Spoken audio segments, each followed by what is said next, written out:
Bye bye. अच्छा मेरे को 10 करोड़ रुपए देने थे आपने। अरे यार तो गंदी थी। Radhe Radhe. Start with moringa. Google पर अगर मैं गॉड ऑफ क्रिकेट सर्च करता हूँ तो सचिन तेंदुलकर सर की फोटो आती है, और अगर मैं गॉड ऑफ अकाउंट सर्च करता हूँ तो सीए प्रवीण शर्मा सर की फोटो आती है। तो I change the report card, मतलब उसमें मार्क्स मैंने ऑल्टर कर दिए। जाट किससे डरते हैं? घर वालों से। मोदी जी इनके परांठे खाते हैं सुबह। हाँ, सुबह खाते हैं, जवान हुए चले जा रहे। Thank you friends. मान लो आपका घर भी सोने का, दीवार सोने की, चार तो सोना दिख रहा है।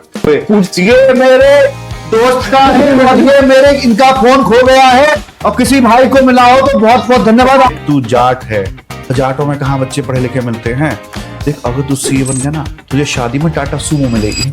20 फरवरी 2020। मैं तो यूपीएससी क्रैक नहीं कर पाया, लेकिन जो यूपीएससी क्रैक करके आईआरएस ऑफिसर्स बनते हैं, मैं उनको पढ़ाने के लिए स्टेज पर खड़ा हुआ। मैं सीए इंटर का स्टूडेंट था और सीए फाइनल के बच्चों को एफएम पढ़ाया था। मैंने कहा नहीं, मैं जब तक मेरे शादी के कार्ड पे वो सीए वर्ड नहीं आएगा ना, मैं तब तक शादी नहीं करूंगा। दोनों में 4 साल रुकना पड़े। मैं ना स्टॉक मार्केट के अंदर पिछले 20 साल से इन्वेस्ट कर रहा हूँ। ज्यादातर जो जेनजी आजकल आता है स्टॉक मार्केट में, वो स्टॉक मार्केट को ना कैसीनो मान के चलता है। मतलब आप सेकंड हाईएस्ट टैक्स पेयर थे उस टाइम पे दिल्ली के। उस दौरान विराट कोहली के 250-300 करोड़ का था। अब लगा लो, अब रैंक 1 और रैंक 2 के मार्क्स में कितना डिफरेंस होता है। देखो सीए में फेल हो जाना एक नॉर्मल लॉस है। शेर की रेस में हारा हुआ भी ना शेर ही कहा जाएगा। स्टॉक मार्केट वो कुआं है जो पूरे देश की प्यास बुझा सकता है। करना क्या है सर? एसआईपी तो आज की डेट में हर पर्सन चालू कर देता है। आप लोगों ने मैक्सिमम रेवेन्यू एक दिन में, एक महीने में कितने का किया हुआ है? एक दिन का रेवेन्यू पे था। सर कौन है आपके लिए शिव? वो शिव जी। सबसे पहले तो सर प्रेम से बोलेंगे राधे राधे। राधे राधे।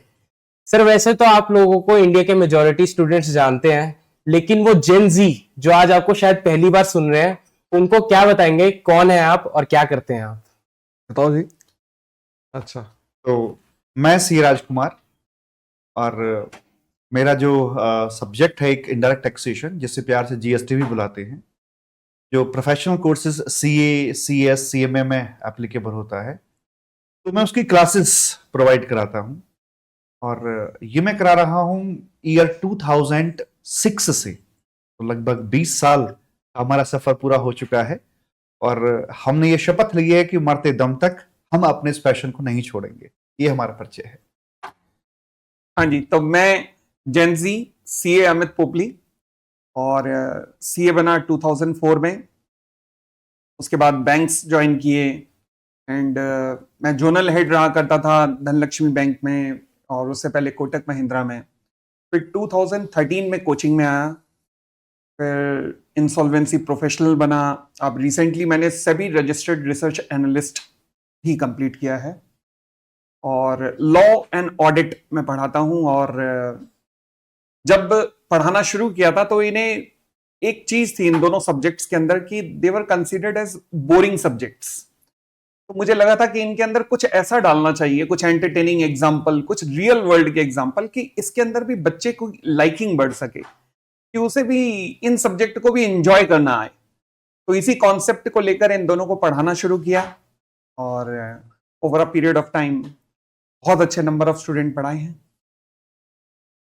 मैं अभी एक होम ट्यूटर हूँ, सीधी सी बात। मैं होम ट्यूटर हूँ, घर पे आता हूँ। एक बात बताओ, अगर मैं गूगल ड्राइव से जाके पढ़ा रहा हूँ, अगर मान लो मैं लाइव एट होम पे जाके पढ़ा रहा हूँ, अगर मान लीजिए मैं किसी और माध्यम से, जैसे एआई का सिस्टम आ गया, मैं उसके हिसाब से पढ़ा रहा हूँ, बिल्कुल ठीक। तो क्या मैं अपने आप को नहीं कह सकता मैं होम ट्यूटर हूँ? बिल्कुल कह सकते हैं। तो होम ट्यूटर की परिभाषा में ये थोड़ा ना लिखा हुआ है कि आपको घर जाना ही जरूरी है, किसी भी प्रकार से जा सकते हैं। तो मैं वर्चुअली जाता हूँ, मैं एक होम ट्यूटर हूँ वंश। बिल्कुल सर। और रही बात जेनजी की, तो जेनजी तो मुझे भी लगता है कि हाँ, मैं अपने आप को अडेप्ट करने का पूरा प्रयास करता हूँ, और मैं अपनी एक वेबसाइट एआई पर बेस्ड है और मैंने वो बनाई है, मौका लगेगा तो आपको दिखाऊंगा। वेरी ग्रेट, वो भी जेनजी पर बेस्ड है। मेरी तो एज ही 24 है। आपके तो खैर अभी तो ये स्कूल जा रहे हैं, अभी तो स्कूल जाते हैं। बच्चे पूछते हैं जैसा एज क्या है, तो पिछले 4 साल से रुकी हुई है, वो 24 पर ही है। 4 साल से ही रुकी हुई है। हाँ। अच्छा। तो अभी 4 कॉलेज साल कंप्लीट हुआ नहीं है। अच्छा, 4 साल से ज्यादा क्वेश्चन आ रहा था, तो मैं 24 पे है, वो बढ़ ही नहीं रही मेरे है। बेटे के साथ स्कूल जाते हैं। गूगल पर अगर मैं गॉड ऑफ क्रिकेट सर्च करता हूं तो सचिन तेंदुलकर सर की फोटो आती है, और अगर मैं गॉड ऑफ अकाउंट सर्च करता हूं तो सीए प्रवीण शर्मा सर की फोटो आती है। मैंने गूगल को चिट्ठी लिख दी है कि साहब आपका काम सिस्टम ठीक नहीं चल रहा है, ठीक कराओ। तो सर ये जर्नी एक एवरेज स्टूडेंट से एक गॉड ऑफ अकाउंट्स बनने तक की कैसी रही? पहली बात तो आपने जो वर्ड गॉड ऑफ अकाउंट्स बोला, मैं इससे बिल्कुल सहमत कभी भी नहीं रहा, पर लोग बोलते हैं और आपने जैसे आज फिर से बता दिया तो फिर लोग बोलना शुरू कर देते हैं, ऐसा एक्चुअल में कुछ नहीं है। रही बात मेरी जर्नी की, तो मैं 1990 से पढ़ा रहा हूँ। क्या बात है सर। मतलब जब आपका मेरे ख्याल से पिछला जन्म था। हाँ, पिछला जन्म है सर। ठीक है, तो अब आप तब कहाँ थे मुझे नहीं पता, बट उस वक्त से मैं पढ़ा रहा हूँ और अकाउंट्स मेरे खून के अंदर घूम रहा है, बस यही मेरी परिभाषा। क्या बात है सर। एंड सर फिर सीए करने का कैसे सोचा आपने? एंड क्या स्कूल लाइफ में भी आपका मन था कि हाँ मेरे को कॉमर्स ही लेनी है, सीए ही बनना है, या तब कुछ और मन था कि बिजनेसमैन बनना है, कुछ और बनना है? नहीं, देखो, सबसे पहले तो कॉमर्स में जब थे तो हमें पता भी नहीं था सीए क्या होता है और बाकी चीजें क्या होती हैं। तो एक दिन 12th क्लास के अंदर ना, जब सेशंस कंप्लीट होता है तो जनरली क्लास टीचर्स पूछती हैं कि आप क्या करोगे आगे। तो मुझे अच्छे से याद है, उस दिन क्लास टीचर ने, हमारी क्लास टीचर थी मिसेस सीमा राज, उन्होंने कहा भाई आप क्या करना चाहते हो, सब बताओ। तो हम इंतजार कर रहे थे जैसे कि अब अमीन पोपली बोल रहे हैं तो पहले सुन लेंगे इनसे ये। अब हमारी बारी आई तो हमें कुछ पता नहीं, तो मैंने ईमानदारी से टीचर को बोला, मैंने कहा मैडम मैंने तो सोचा नहीं है अभी तक, अब आप ही बता दो तो थोड़ा आसान हो जाएगा मेरे लिए। तो उन्होंने मुझे कहा आप ना, तब ICW बोलते थे जिसको आजकल CM में बोलते हैं, कि आप ये कर लो 12th क्लास के बाद हो जाएगा और आप इंटेलिजेंट भी हो तो आपका हो भी जाएगा। मैंने 1990 में 12th क्लास से इमीडिएटली वो स्टार्ट कर दिया। 3 साल करते करते ये समझ में आई है कि इससे बेहतर कोर्स जो था वो CA था। तो मैंने फिर 1993 में मैंने CA स्टार्ट कर दी। उन दिनों में कंपनी सेक्रेटरी की बड़ी धूम चल रही थी, तो मुझे लगा कि कहीं फिर से गलती ना हो जाए। वो लपेट लो उसको। अब पहले CA में की है, फिर उसके बाद हम इसमें आए हैं। अब उसके बाद पता चला कि यार कि गलत कोर्स हो गया, ये करना है, तो मैंने साथ में कंपनी सेक्रेटरी शुरू कर लिया। ठीक है। और वो हो भी गया। तो this was how I started. And फिर उसके बाद तो पहले भी घरों में जाते थे, अभी भी घरों में ही जा रहे हैं। तो मैं प्रैक्टिकली मानता हूं कि मेरा सर्कल पूरा हो गया है। Started as a home tutor and again I am a home tutor. और सर कहीं पे ये बात भी थी कि शायद 4th क्लास में आप मैथ सब्जेक्ट से थोड़ा डरते थे या उसमें फेल भी हुए थे, हाँ, ऐसा कई कुछ बार था? हुआ था। अच्छा। हाँ, तो सर कहाँ, चौथी में भी, 5वीं में भी। तो तब मैथ से अब आज भी सर आपको मैथ से डर लगता है, इसलिए account क्यों नहीं? मैंने मैथ्स के ऊपर बहुत बातें मेहनत की और मेरा मैथमेटिक्स जो है, खास तौर पे अर्थमेटिक जो है, बहुत स्ट्रांग है। और उन दिनों में छोटे बच्चे थे तो हमें हरी समझ कम थी। हमने कहा ये अरे प्रपंच जो बना रखा है, पहले टीचर पढ़ाएगी, रोज आएगी क्लास में, आकर पढ़ाकर समझा के जाएगी, फिर उसके बाद बच्चा होमवर्क करेगा, फिर उसके बाद उसके टेस्ट होंगे, फिर वो चेक होंगे, फिर वो चेक होकर रिपोर्ट कार्ड में आएंगे। तो सारा मुद्दा तो रिपोर्ट कार्ड का ही है ना। बिल्कुल। तो अगर यही चेंज कर ले तो बात ही खत्म, पूरा प्रोसेस ही बेकार हो जाएगा। तो I change the report card, मतलब उसमें मार्क्स मैंने ऑल्टर कर दिए घर वालों को दिखाने के लिए। घर वालों को दिखाने के लिए, या स्कूल टीचर को भी दिखाने के लिए कि जिस रिपोर्ट कार्ड को तुमने बनाया, मैंने कहा इसके अंदर मैं पास हो गया हूँ ये। अच्छा, अब टीचर को, चौथी क्लास का बच्चा तो उसे ज्यादा समझ नहीं है, टीचर को पता चल गया। उसने कहा अरे भाई ये तो गड़बड़ वाला काम है, तो मारा पीटा मेरे को उससे क्या समझ में आई? आप बताओ, मुझे क्या समझ में आनी चाहिए कि बुरी बात है ना? मुझे ये समझ में आई मैंने ठीक से काम नहीं किया। नकल ढंग से नहीं करी थी, अकल मतलब मैंने कहा सफाई से काम नहीं किया। सफाई से नहीं की, इससे पता कैसे चल गया? मैंने 5वीं क्लास में फिर बेहतर तरीके से, बेहतर टूल्स के साथ किया, और फिर पकड़ा गया मैं। अब स्कूल वाले के हमको तो बाहर निकालना है इसको। मेरे पिताजी ने हाथ पांव जोड़े, फिर उसके बाद स्कूल वालों ने भी मुझे 2-4 दिन तो बाहर ही खड़े रखा, क्लास टीचर के प्रिंसिपल के कमरे के बाद। फिर जब हाथ पांव काफी जुड़े तो उसके बाद फिर मैंने कहा कि चलो अब सुधरना ही पड़ेगा। और फिर पिताजी जो थे वो, उन्होंने वो मारा पीटा, वो सब कुछ किया, और उसके बाद फिर समझ में आ गई चीजें, और इस तरह से हुआ ये चौथी 5वीं का। बाकी मैथमेटिक्स बाद में मेरा फेवरेट बन गया, और अकाउंट्स में उसकी बहुत आवश्यकता है। खासतौर पे FM की अगर मैं बात करूं तो FM में तो ये बहुत स्ट्रांग होना चाहिए। राजकुमार सर आपकी सीए जर्नी कैसी थी? क्या अप्स एंड डाउन्स थे उसमें, और आपने कब चुना कि हाँ मुझे सीए ही बनना है, सीए करनी है? देखो, हमारा जो रूट था ना वो बेसिकली गांव से जुड़ा हुआ था, और गांव में रहकर आप सीए के बारे में सोचो तो मतलब पाप माना जाता है कि भाई आप क्या बात कर रहे हो, क्या क्या है मतलब। मुझे ध्यान है जब 12th मेरा हुआ था तो एक शादी थी शहर में, पास के शहर में शादी थी, तो मुझे पता लगा वहाँ कोई सीए आने वाले हैं। तो मेरे पास कोई इनविटेशन कार्ड नहीं था, बट फिर भी हम शादी में घुस गए नए कपड़े पहनकर, इसलिए कि हम सीए को देखना चाहते हैं होता कैसा है, दिखते कैसे, यार ये सीए है। वो शक्ल देखने के लिए वहां पे गए थे हम, उसकी शक्ल देखिए, सूट बूट पहन के आया था व्यक्ति, बढ़िया था, स्मार्ट सा था, अच्छा था, तो बड़ा एक अच्छा सा फील हुआ। लेकिन फिर भी ऐसा नहीं हुआ कि यार हम कर सकते हैं, ये सोचने की भी गुंजाइश अंदर नहीं थी। कोई बात नहीं, हमने अपनी ग्रेजुएशन चालू करी। तो बीकॉम सेकेंड ईयर में था मैं, सीए का भी तो कोई ख्याल नहीं था दिमाग में, सोच में भी नहीं था। तो बीकॉम सेकेंड ईयर में थे तो हम ट्यूशन पढ़ने जाया करते थे। तो एक केसरवानी करके सर थे हमारे, उनका पहला नाम तो मुझे याद नहीं है। उन्होंने कुछ नोटिस किया होगा हमारे अंदर, तो बोले कि यार तू ना सीए करने चला जा, तू सीए बन जाएगा। और हम हंसते थे अपने ऊपर कि हम और सीए सवाल ही पैदा नहीं होता है। तो मुझे प्रलोभन दिया करते थे, लालच देते थे कि देख तू जाट है, जाटों में कहाँ बच्चे पढ़े लिखे मिलते हैं, देख अगर तू सीए बन गया ना तुझे शादी में टाटा सुमो मिलेगी। और इन्होंने ली भी है। इन्होंने ली भी है। तुझे टाटा सुमो मिलेगी तुझे, और वो बेच नहीं पाया आज तक। वो अभी भी है ना आपके अभी पास? भी है, फोटो भी दिखा सकता हूँ लाइव। अच्छा, वो स्पेसिफिक कार ही बताई थी, टाटा सुमो ही मिलेगी। वो टाटा सफारी का ही जा गया था जब तक, ये बात अच्छा। कर रहा हूं मैं आपसे 2003-4 के आसपास, तो टाटा सुमो का क्रेज था। मेरा अगला जन्म हो गया था, अभी वंश वाला जन्म नहीं हुआ। एज मेरी 24 ही, ध्यान हाँ, एक 24 ही है। 24, पलट मत देना डिजिट्स को। ठीक है। ठीक है सर। तो वहां से एक लगा कि यार मतलब ये कह रहे हैं अनुभवी है, तो शायद कुछ तो होगा अपने अंदर। पर मैंने सीए की तरफ मूव नहीं किया। अब गांव में एक आ गई थी, एक रेड लाइट गाड़ी आ गई थी। अब उसमें क्या होता है ना कि आप कुछ भी चीज प्रभावित कर जाती है, गहराई से घुस जाती है।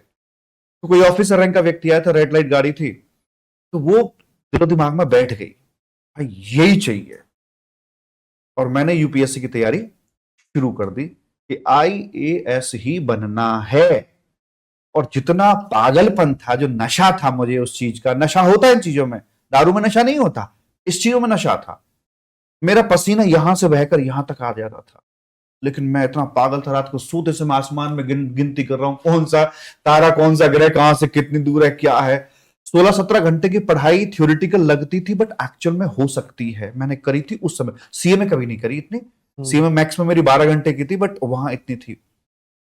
बट 2 महीने मैंने बहुत पागलों की तरह तैयारी करी। और इवन मैं आपको बताऊं, तैयारी करने से पहले 10 दिन तो मुझे सिर्फ ये सोचने में लगे थे कि मैं पढ़ाई शुरू कैसे करूं, अप्रोच क्या होगी मेरी। 2 महीने बहुत बढ़िया से तैयारी की, आंखों में सपने थे रेड लाइट के। तो फिर कोई मिले व्यक्ति अनुभवी, उन्होंने कहा कि नहीं यार नहीं हो पाएगा, प्री क्लियर कर लोगे, मेन क्लियर कर लोगे, इंटरव्यू में नहीं हो पाए तो भाई तुम फिर क्या करोगे, दिक्कत हो जाएगी, मात्र ग्रेजुएट बन के रह जाओगे, 3,000 रुपए की नौकरी तुम्हें नहीं मिलेगी। तो हाईली डिमोटिवेटेड। यार बात तो ठीक कह रहा है।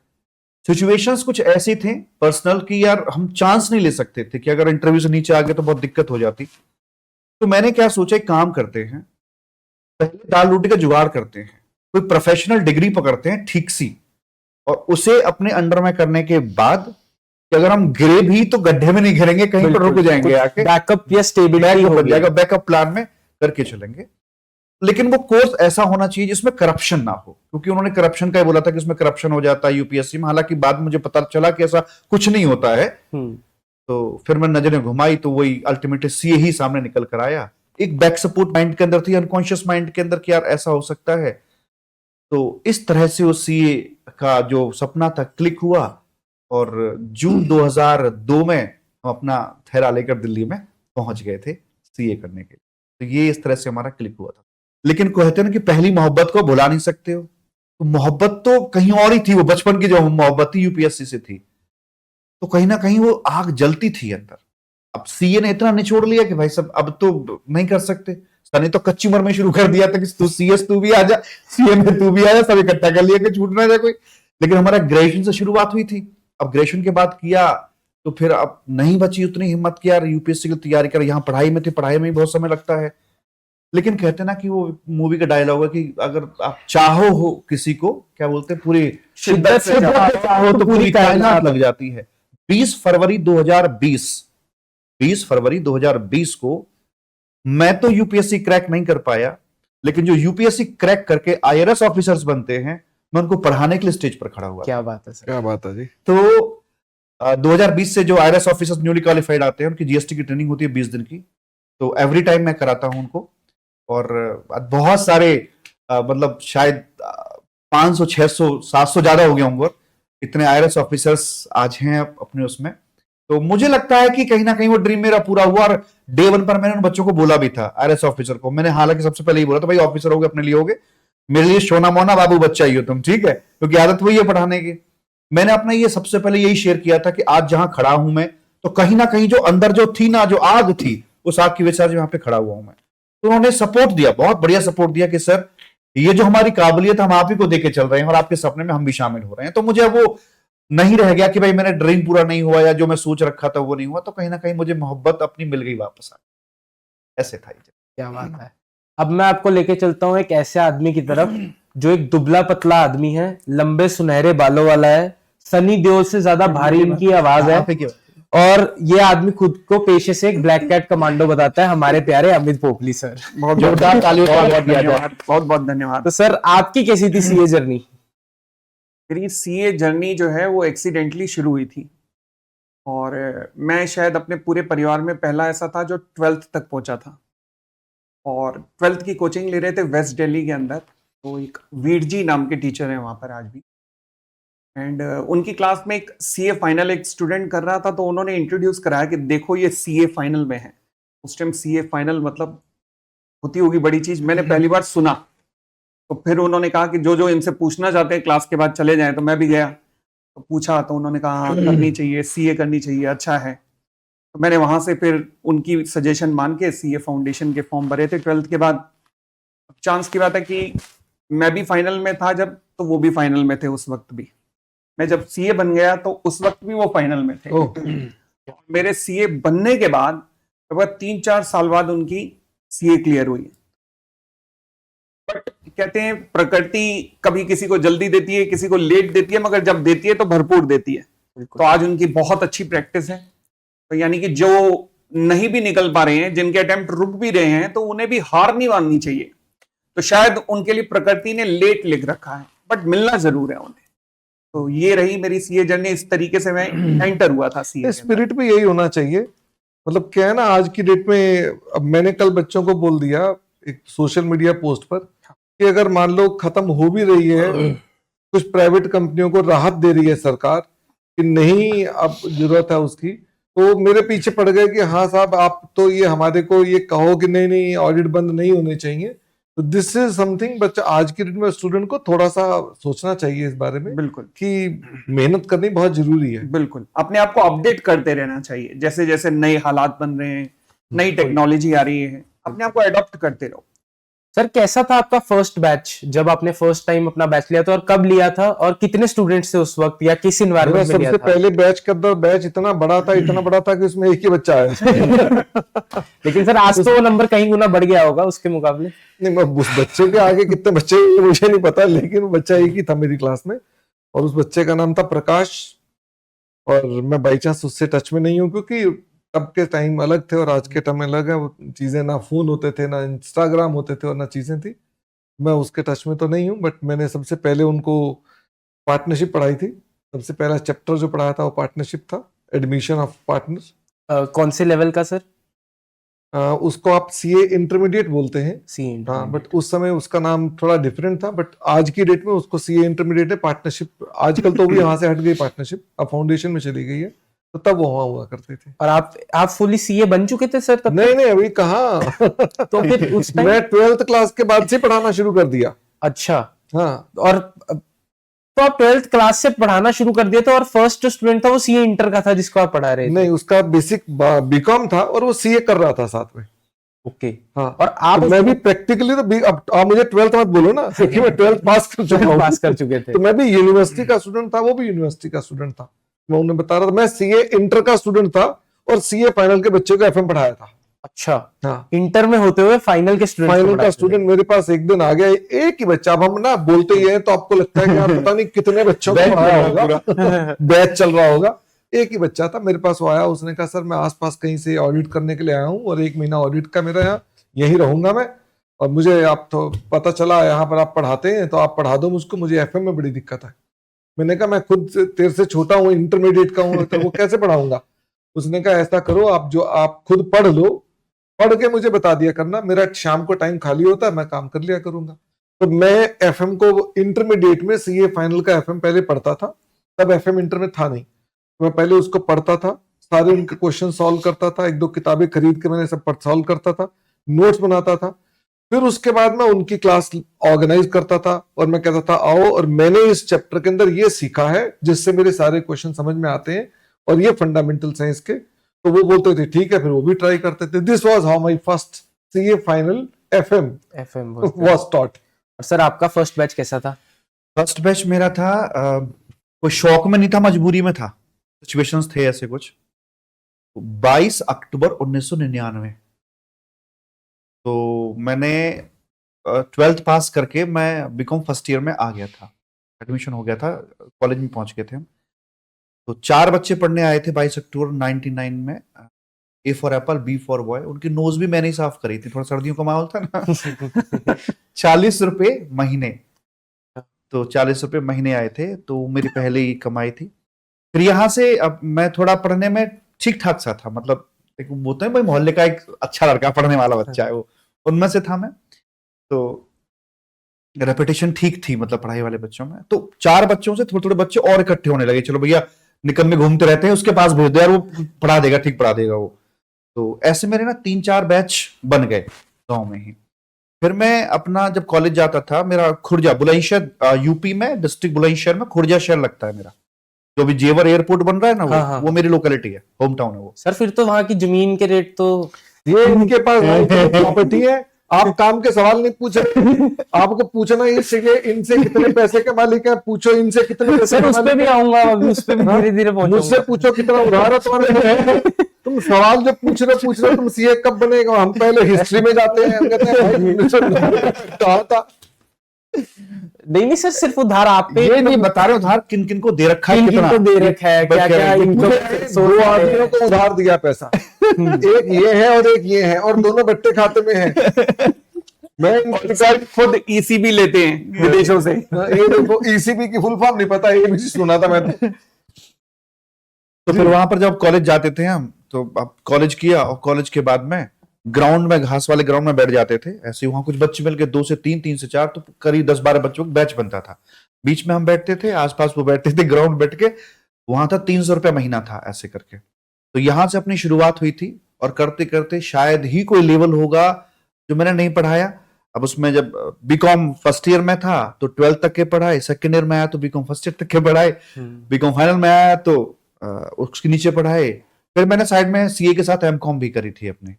तो फिर जब एमकॉम चल रही थी तो एमकॉम वाले पढ़ाए, सीए वाले बच्चे पढ़ाए। फिर मुद्दे की बात पे आओ, भाभी को कैसे आपने सेट किया था, ये वाली स्टोरी बताओ। ये बात बताओ, वो बेचारा शरीफ बच्चा सीए फाइनल में, आप डरा रहे हो। मैं ये क्या, वो ये बताओ भाभी जी को सेट कैसे किया था। नहीं, वो सेट मैंने नहीं किया था, वो क्या था मैं बताता हूँ। मैं फिर तो आप नहीं बताओगे, बताओ।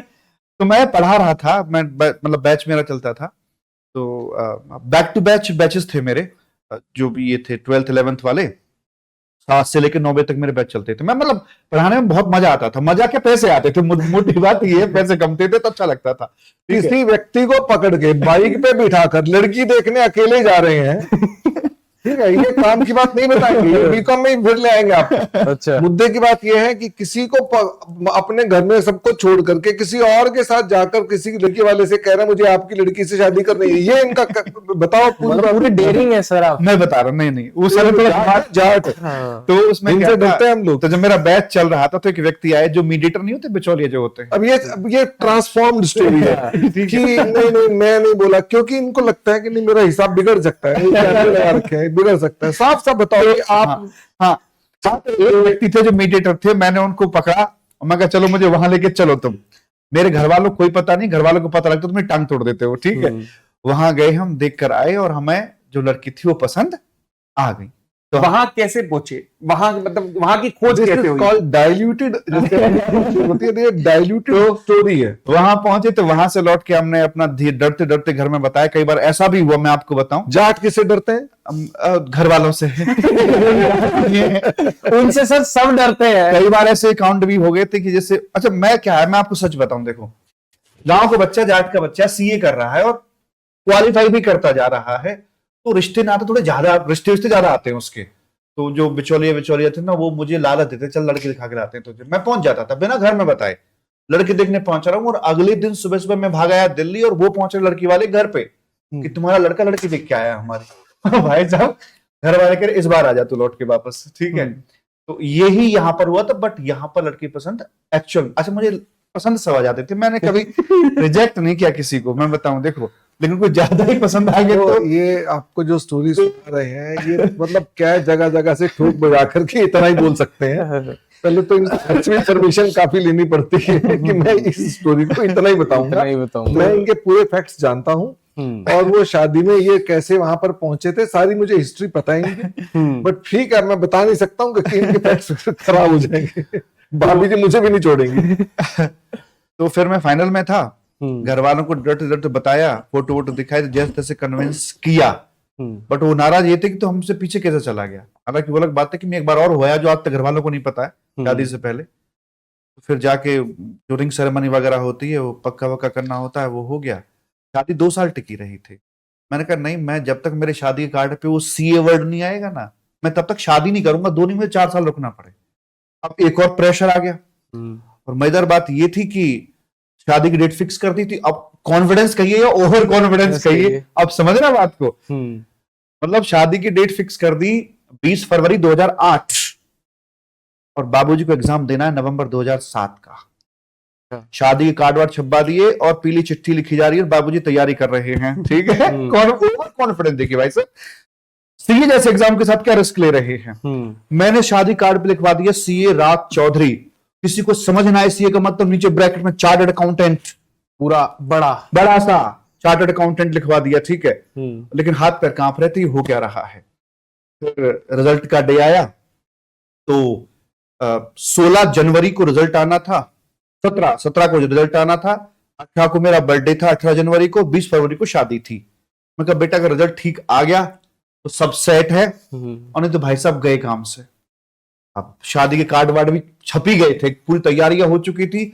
मजे की बात है, जो सफारी गाड़ी मुझे मतलब मिली थी, उनके माता पिता ने जो टाटा सुमो कहा था ना, वो सफारी मिली थी। मैं दिखाऊंगा, उसका पिक्चर दिखाऊंगा अभी आपको, मेरे सीसीटीवी कैमरे पे अभी है वो लाइव, ठीक है। तो वो गाड़ी भी खरीद के आ गई थी, क्योंकि 2007 मॉडल था, तो 31 दिसंबर वाला डिस्काउंट मिल रहा था 50,000 रुपए का, और अभी मेरा सीए का वेट कर रहा था मैं। आप समझ सकते हो कितना बड़ा वो गेम लेके चल रहा था मैं। पर परम पिता परमेश्वर की कृपा से मैं 17 जनवरी 2008 को मेरा रिजल्ट आया 9:16 पर, और मैं सीए बन चुका था। ओ भाई साहब, फिर 6 महीने जो मैं पागल रहा, मैंने कुछ नहीं देखा।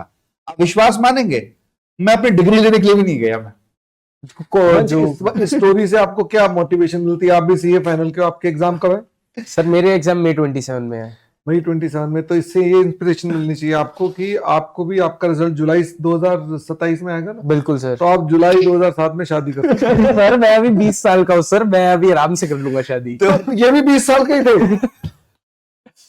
बिल्कुल सर, ऐसा मैं सोचता हूँ, ढूंढता हूँ कोई मैं भी। इंस्पिरेशन लो इनसे। हाँ, inspiration तो लेता हूँ। उसमें क्या था, फिर मैं 6 महीने एकदम पागल रहा मैं। बिल्कुल। मैंने कैसे कि तैसे समझा, पैसे तो कमा लेंगे, ट्यूशन पढ़ा रहे थे। मैं आपको सच बताऊं, मतलब मैं सीए से पहले भी इतना कमा रहा था, ठीक ठाक कमा रहा था। बता दूं, मैं करीब 70-80 हजार रुपए महीने उस जमाने में कमा रहा था मैं ट्यूशन से, नॉन सीए।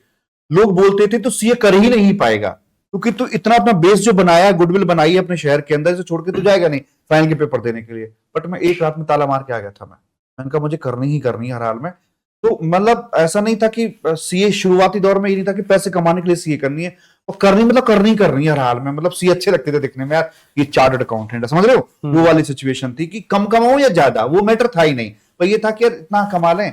मैं सच बताऊं, लाख रुपए का ड्रीम था मेरा कि लाख रुपए महीने कमा लिया करेंगे, तो जीवन सेट है, मतलब मौज है, मौज ही आ जाएंगी बढ़िया। तो सर अब तो जीरो आगे 4-5 लग गए होंगे। नहीं, तब तो अब 1 लाख के ऊपर लिखा जाता प्रभु कृपा मिलियन। रुपीज ये प्रभु कृपा है, प्रभु कृपा। हम तो बस करोड़। हम अभी भी वैसे ही हैं, प्रभु कृपा है। तो सर जब अगर कमाई की बात चली रही है और व्यूज भी सबसे ज्यादा इसी पे आते हैं, तो आप लोगों ने मैक्सिमम रेवेन्यू एक दिन में, एक महीने में कितने का किया हुआ है? मैं भूल गया। अरे ऐसे इनका थोड़ी एक भूल दिन का जाओगे रेवेन्यू सर। 30 लाख रुपए मैंने देखा हुआ है। अच्छा, हाँ। एक दिन का 30 लाख, तो ये 2018 30 दिन की का 19 की बात है। अच्छा। एक दिन का रेवेन्यू 30 लाख रुपए था। मैक्सिमम। हाँ, जो हमारे यहाँ से सर ने लिया था। इसके अलावा और इनका कहाँ कहाँ से रेवेन्यू आता है पता नहीं। आजकल इनका एक बहुत बड़े प्लांट चल रहे हैं। ओके। इनकी दूध की फैक्ट्री है, अच्छा। इनकी दही की फैक्ट्री है, अच्छा। इनकी छाछ के नाम से ब्रांड बिकता है। घर घर होम डिलीवरी का काम करते हैं। क्या बात इनके है। 5 अपने फूड्स के वो हैं, शॉप्स हैं। फोन पे फोन आ रहे हैं लोगों के। फोन पे फोन आ रहे हैं। ठीक है ना। अगर कोई रियल मोटी पार्टी है तो ये है। इनका अच्छा। एसेट लायबिलिटी शेड्यूल में लायबिलिटी 0 है, सारा एसेट्स हैं। सारे और मुझे सब पता है इनके बारे में। अच्छा। अभी ब्रेक में सर कह ही रहे थे, कह रहे यार वंश आया है, मित्र भी आया है, मैं तो सोच रहा हूँ आज आईफोन बांट ही दूं सब जगह। बिल्कुल सर, एक एक गिव अवे अब तो सिर्फ बांटने को बोला, मुझे तो दे दिया उन्होंने। अच्छा, दे दिया क्या उन्होंने बात कहा, है। ये ले जाओ, ये ले जाओ। सिम सहित ले जाओ। ये तो सर लेकिन राजकुमार सर, क्या था वो अमाउंट मैक्सिमम 1 मंथ का जो आपने किया हो? मैं भूल गया। नहीं सर, फिर भी कुछ तो याद होगा सर। 30 लाख रुपए बता दिया। 30 लाख रुपए दिन का। मैंने ईमानदारी से बताया बिल्कुल। 30 लाख रुपए एक डे की कलेक्शन थी। हाँ। हमारे पास एल्डाइन में क्या होता था, सारा एडमिशन एक पर्टिकुलर डे पर आता था। जब बिल्कुल। बैच शुरू होना होता था उस वक्त आता था। तो ये उस दिन एक हाईएस्ट थी, इन्होंने पार्टी भी दी थी उस दिन। तो सर कभी आपको सिंगल वैल्यूएशन, डे का है 30 लाख रुपए। सिंगल डे, हाँ। तो सर कभी आपको वैल्यूएशन के या किसी एडटेक से या किसी और क्या कहते हैं कोचिंग इंस्टीट्यूट से वैल्यूएशन के ऑफर, क्या आपने अपनी एडलाइन की वैल्यूएशन कराई हो, या फिर कभी कोई एक्वायरिंग के लिए ऑफर आए? आए थे पहले, आकाश वाले आए थे, जो बाद में अल्टीमेटली आकाश जो था बिक गया था, तो बायजूस ने ले लिया था। तो आकाश पहले हमको टेक ओवर कर रहा था। ये 2020 की बात है। फिर उस हमारी डील लगभग हो गई थी, लेकिन मार्च 2020 में कोविड आ गया, तो वो रह गई थी। फिर उसके बाद अनअकैडमी वाले भी थोड़ा हुई थी मेरी प्रोग्रेस।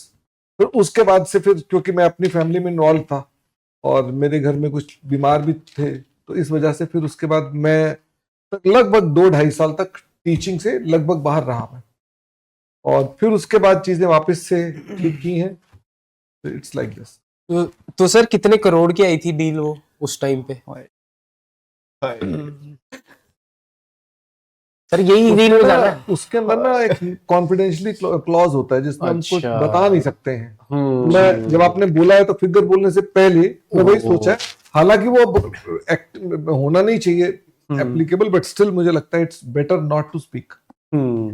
तो सर वो तो पूरे सेठ हैं, अमित पोपली सर के भी थोड़े राज हो जाएं कुछ? राज पूछना चाहो तो इनसे यही पूछो बस, कसम खिला के। राज ये को मुझसे- राज रहने दो। कि मुझसे पूछ रहे थे फोन करके कि वीकेंड का क्या प्लान है।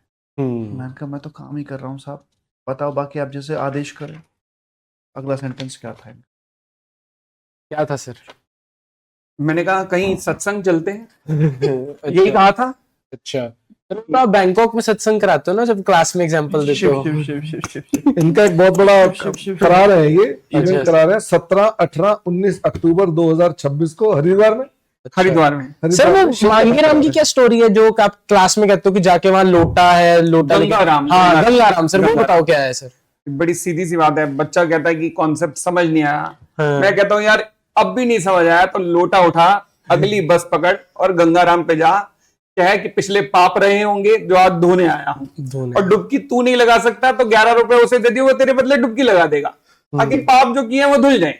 बिल्कुल सर, बिल्कुल सही सही सही। ऐसी बातें पता कब निकलती हैं, जब ये अंदर से फ्रस्ट्रेट हो जाते हैं क्वेरी का रिप्लाई देते हुए, तो ऐसे बोलना शुरू कर देते हैं। सर एक कहीं पे आप क्लास में बता भी देते, शर्मा सर के पास 1-2 लाख रुपए के पेन हैं और काफी कुछ। 1-2 हाँ।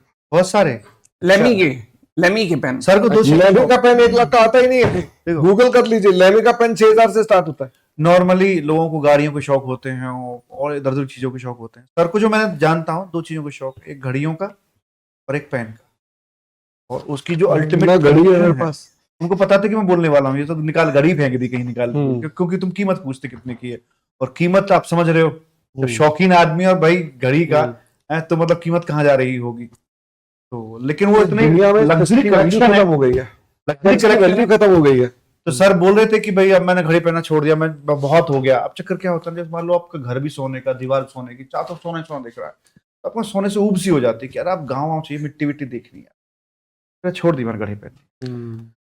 मैं कह रहा हूँ मुझे दे दो तो छोड़ दिया। हाँ, तो मुझे सर अगली बार ना कुछ भी हो, आप एक पेन घड़ी मेरे मुंह पे मार दो, ले तू निकल पॉडकास्ट सारे पेन इन दोनों के मुंह में मारे हुए हैं, सारी घड़ियां इनके मुंह में मारी हुई हैं, इनको पकड़ो, इनके पास ही है सब कुछ। नहीं, कहते हैं कि भाई आपके चेहरे ना, मतलब आप में ही आप और आप ही में हैं। तो सर शीशे के सामने खड़े हो गए थे, वहीं दे मारे वो हमारा नाम लेके। तो सर आप तीनों का ये अवेंजर असेंबल कैसे हुआ, और आप कभी ऐसे मिलते हो कि चलो छोले भटूरे खाने चलते हैं, कुछ ऐसे मिलना होता है आपका, या कैसे आप तीनों का मिलना कैसे हुआ, और टीचिंग में इकट्ठे कैसे आए आप तीनों? शॉर्ट स्टोरी, लॉन्ग स्टोरी, क्या स्टोरी सुनाए, इसके अंदर सच बोल नहीं सकते, झूठ बोलने का मतलब नहीं है। सर फिर सच ही बोलते हैं, सर बताइए। शॉर्ट स्टोरी तो सिर्फ ये है कि ये ना, ये जब कहा जाता है कि टीचर्स जो है, अब वर्ड गॉड ऑफ अकाउंट बोलते हैं, बिल्कुल गलत है। कोई गॉड ऑफ अकाउंट नहीं होता। जितनी देश की राजनीति है उतनी राजनीति टीचरों में चलती है। हाँ। इस टीचर के पीछे ये लगाना है, इसके पीछे वो लगाना है, इसको यहाँ पीछे करना है। इनको किसी के पीछे लगाया था जब ये कुछ भी नहीं थे, स्टार्ट हुए, स्टूडेंट थे। मैंने कहा बेटा मेहनत कर ले, सीए बन जा, तेरे को आईडीटी पढ़वाना है हमने। बस बेटा चलता गया आगे, कईयों के पीछे पड़ा रहा। अब इसमें मैं जोड़ता हूं ये हुआ कैसे हादसा। तो बात बहुत पहले की सीए कर रहा था मैं, तो कहीं ना कहीं हमारी एक अंडरस्टैंडिंग थी हल्की सी, और सर ने बोला भी था ठीक है, बोलो पर सीए बन गया फटाफट से। ठीक है जी। शादी हो गई थी, मैंने आपको पहले बताया था, तो 6 महीने में नशे में था पूरा। अब कुछ नहीं करना, मुझे पैसे कमा लेंगे, कोई दिक्कत नहीं थी, भागे नहीं जा रहे।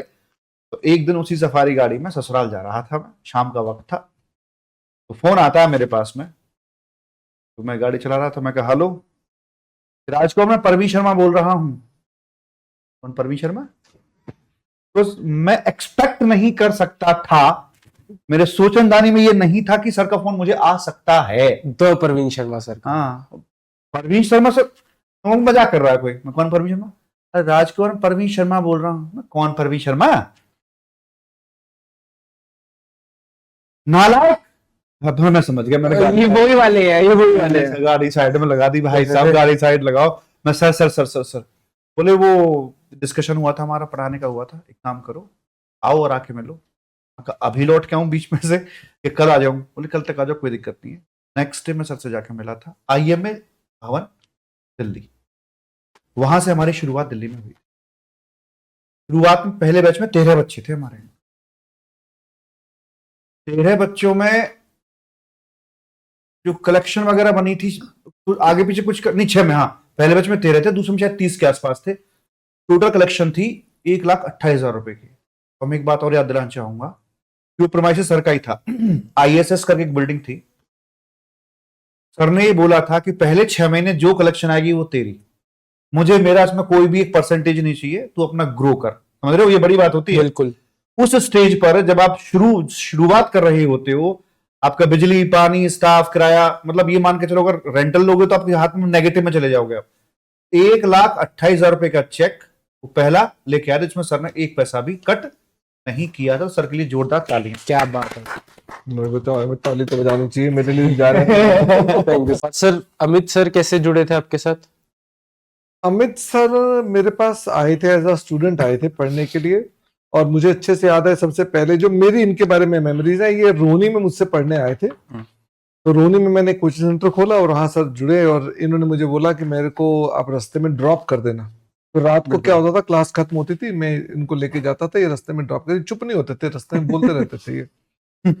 तो इन्होंने मुझे सबसे पहले ब्रह्मोस मिसाइल जो इंडिया में बननी बाद में बनी है, उस वक्त चर्चा चल रही थी, इन्होंने ब्रह्मोस मिसाइल की स्टोरी सुनाई थी। तो मैंने सोचा था कि बच्चा जो है अखबार खूब अच्छे से पढ़ता है, तो ये इंटेलिजेंट है। मेरी इनके बाद में ये मेमोरी याद हो गई उस स्टोरी से, सिर्फ इतनी बात से एक इमेज दिमाग में आ गई कि हाँ ये बच्चा पढ़ने वाला है। मुझे लगा गाड़ी में ब्रह्मोस बनाती। ब्रह्मोस मिसाइल के बारे में बताया कि भारत सरकार ब्रह्मोस मिसाइल बना रही है और उसके पीछे की साइंस ये है और उसकी इतनी क्षमता है, ये सब इन्होंने मुझे बताया। है कलाकार आदमी बना नहीं और सकते। पता कब, रात के टाइम जब घर जाने का टाइम है, उस वक्त इन्होंने पूरी स्टोरी सुनाई मुझको। मैंने कहा चलो कोई बात नहीं, बट मुझे इतनी चीज से बच्चों को सीखने वाली बात पता क्या है कि आप किसी से फालतू बात करते हो तो आपको लगता है पता नहीं इररिलेवेंट है, लेकिन वो किसी के दिमाग में मेमोरी बन जाती है।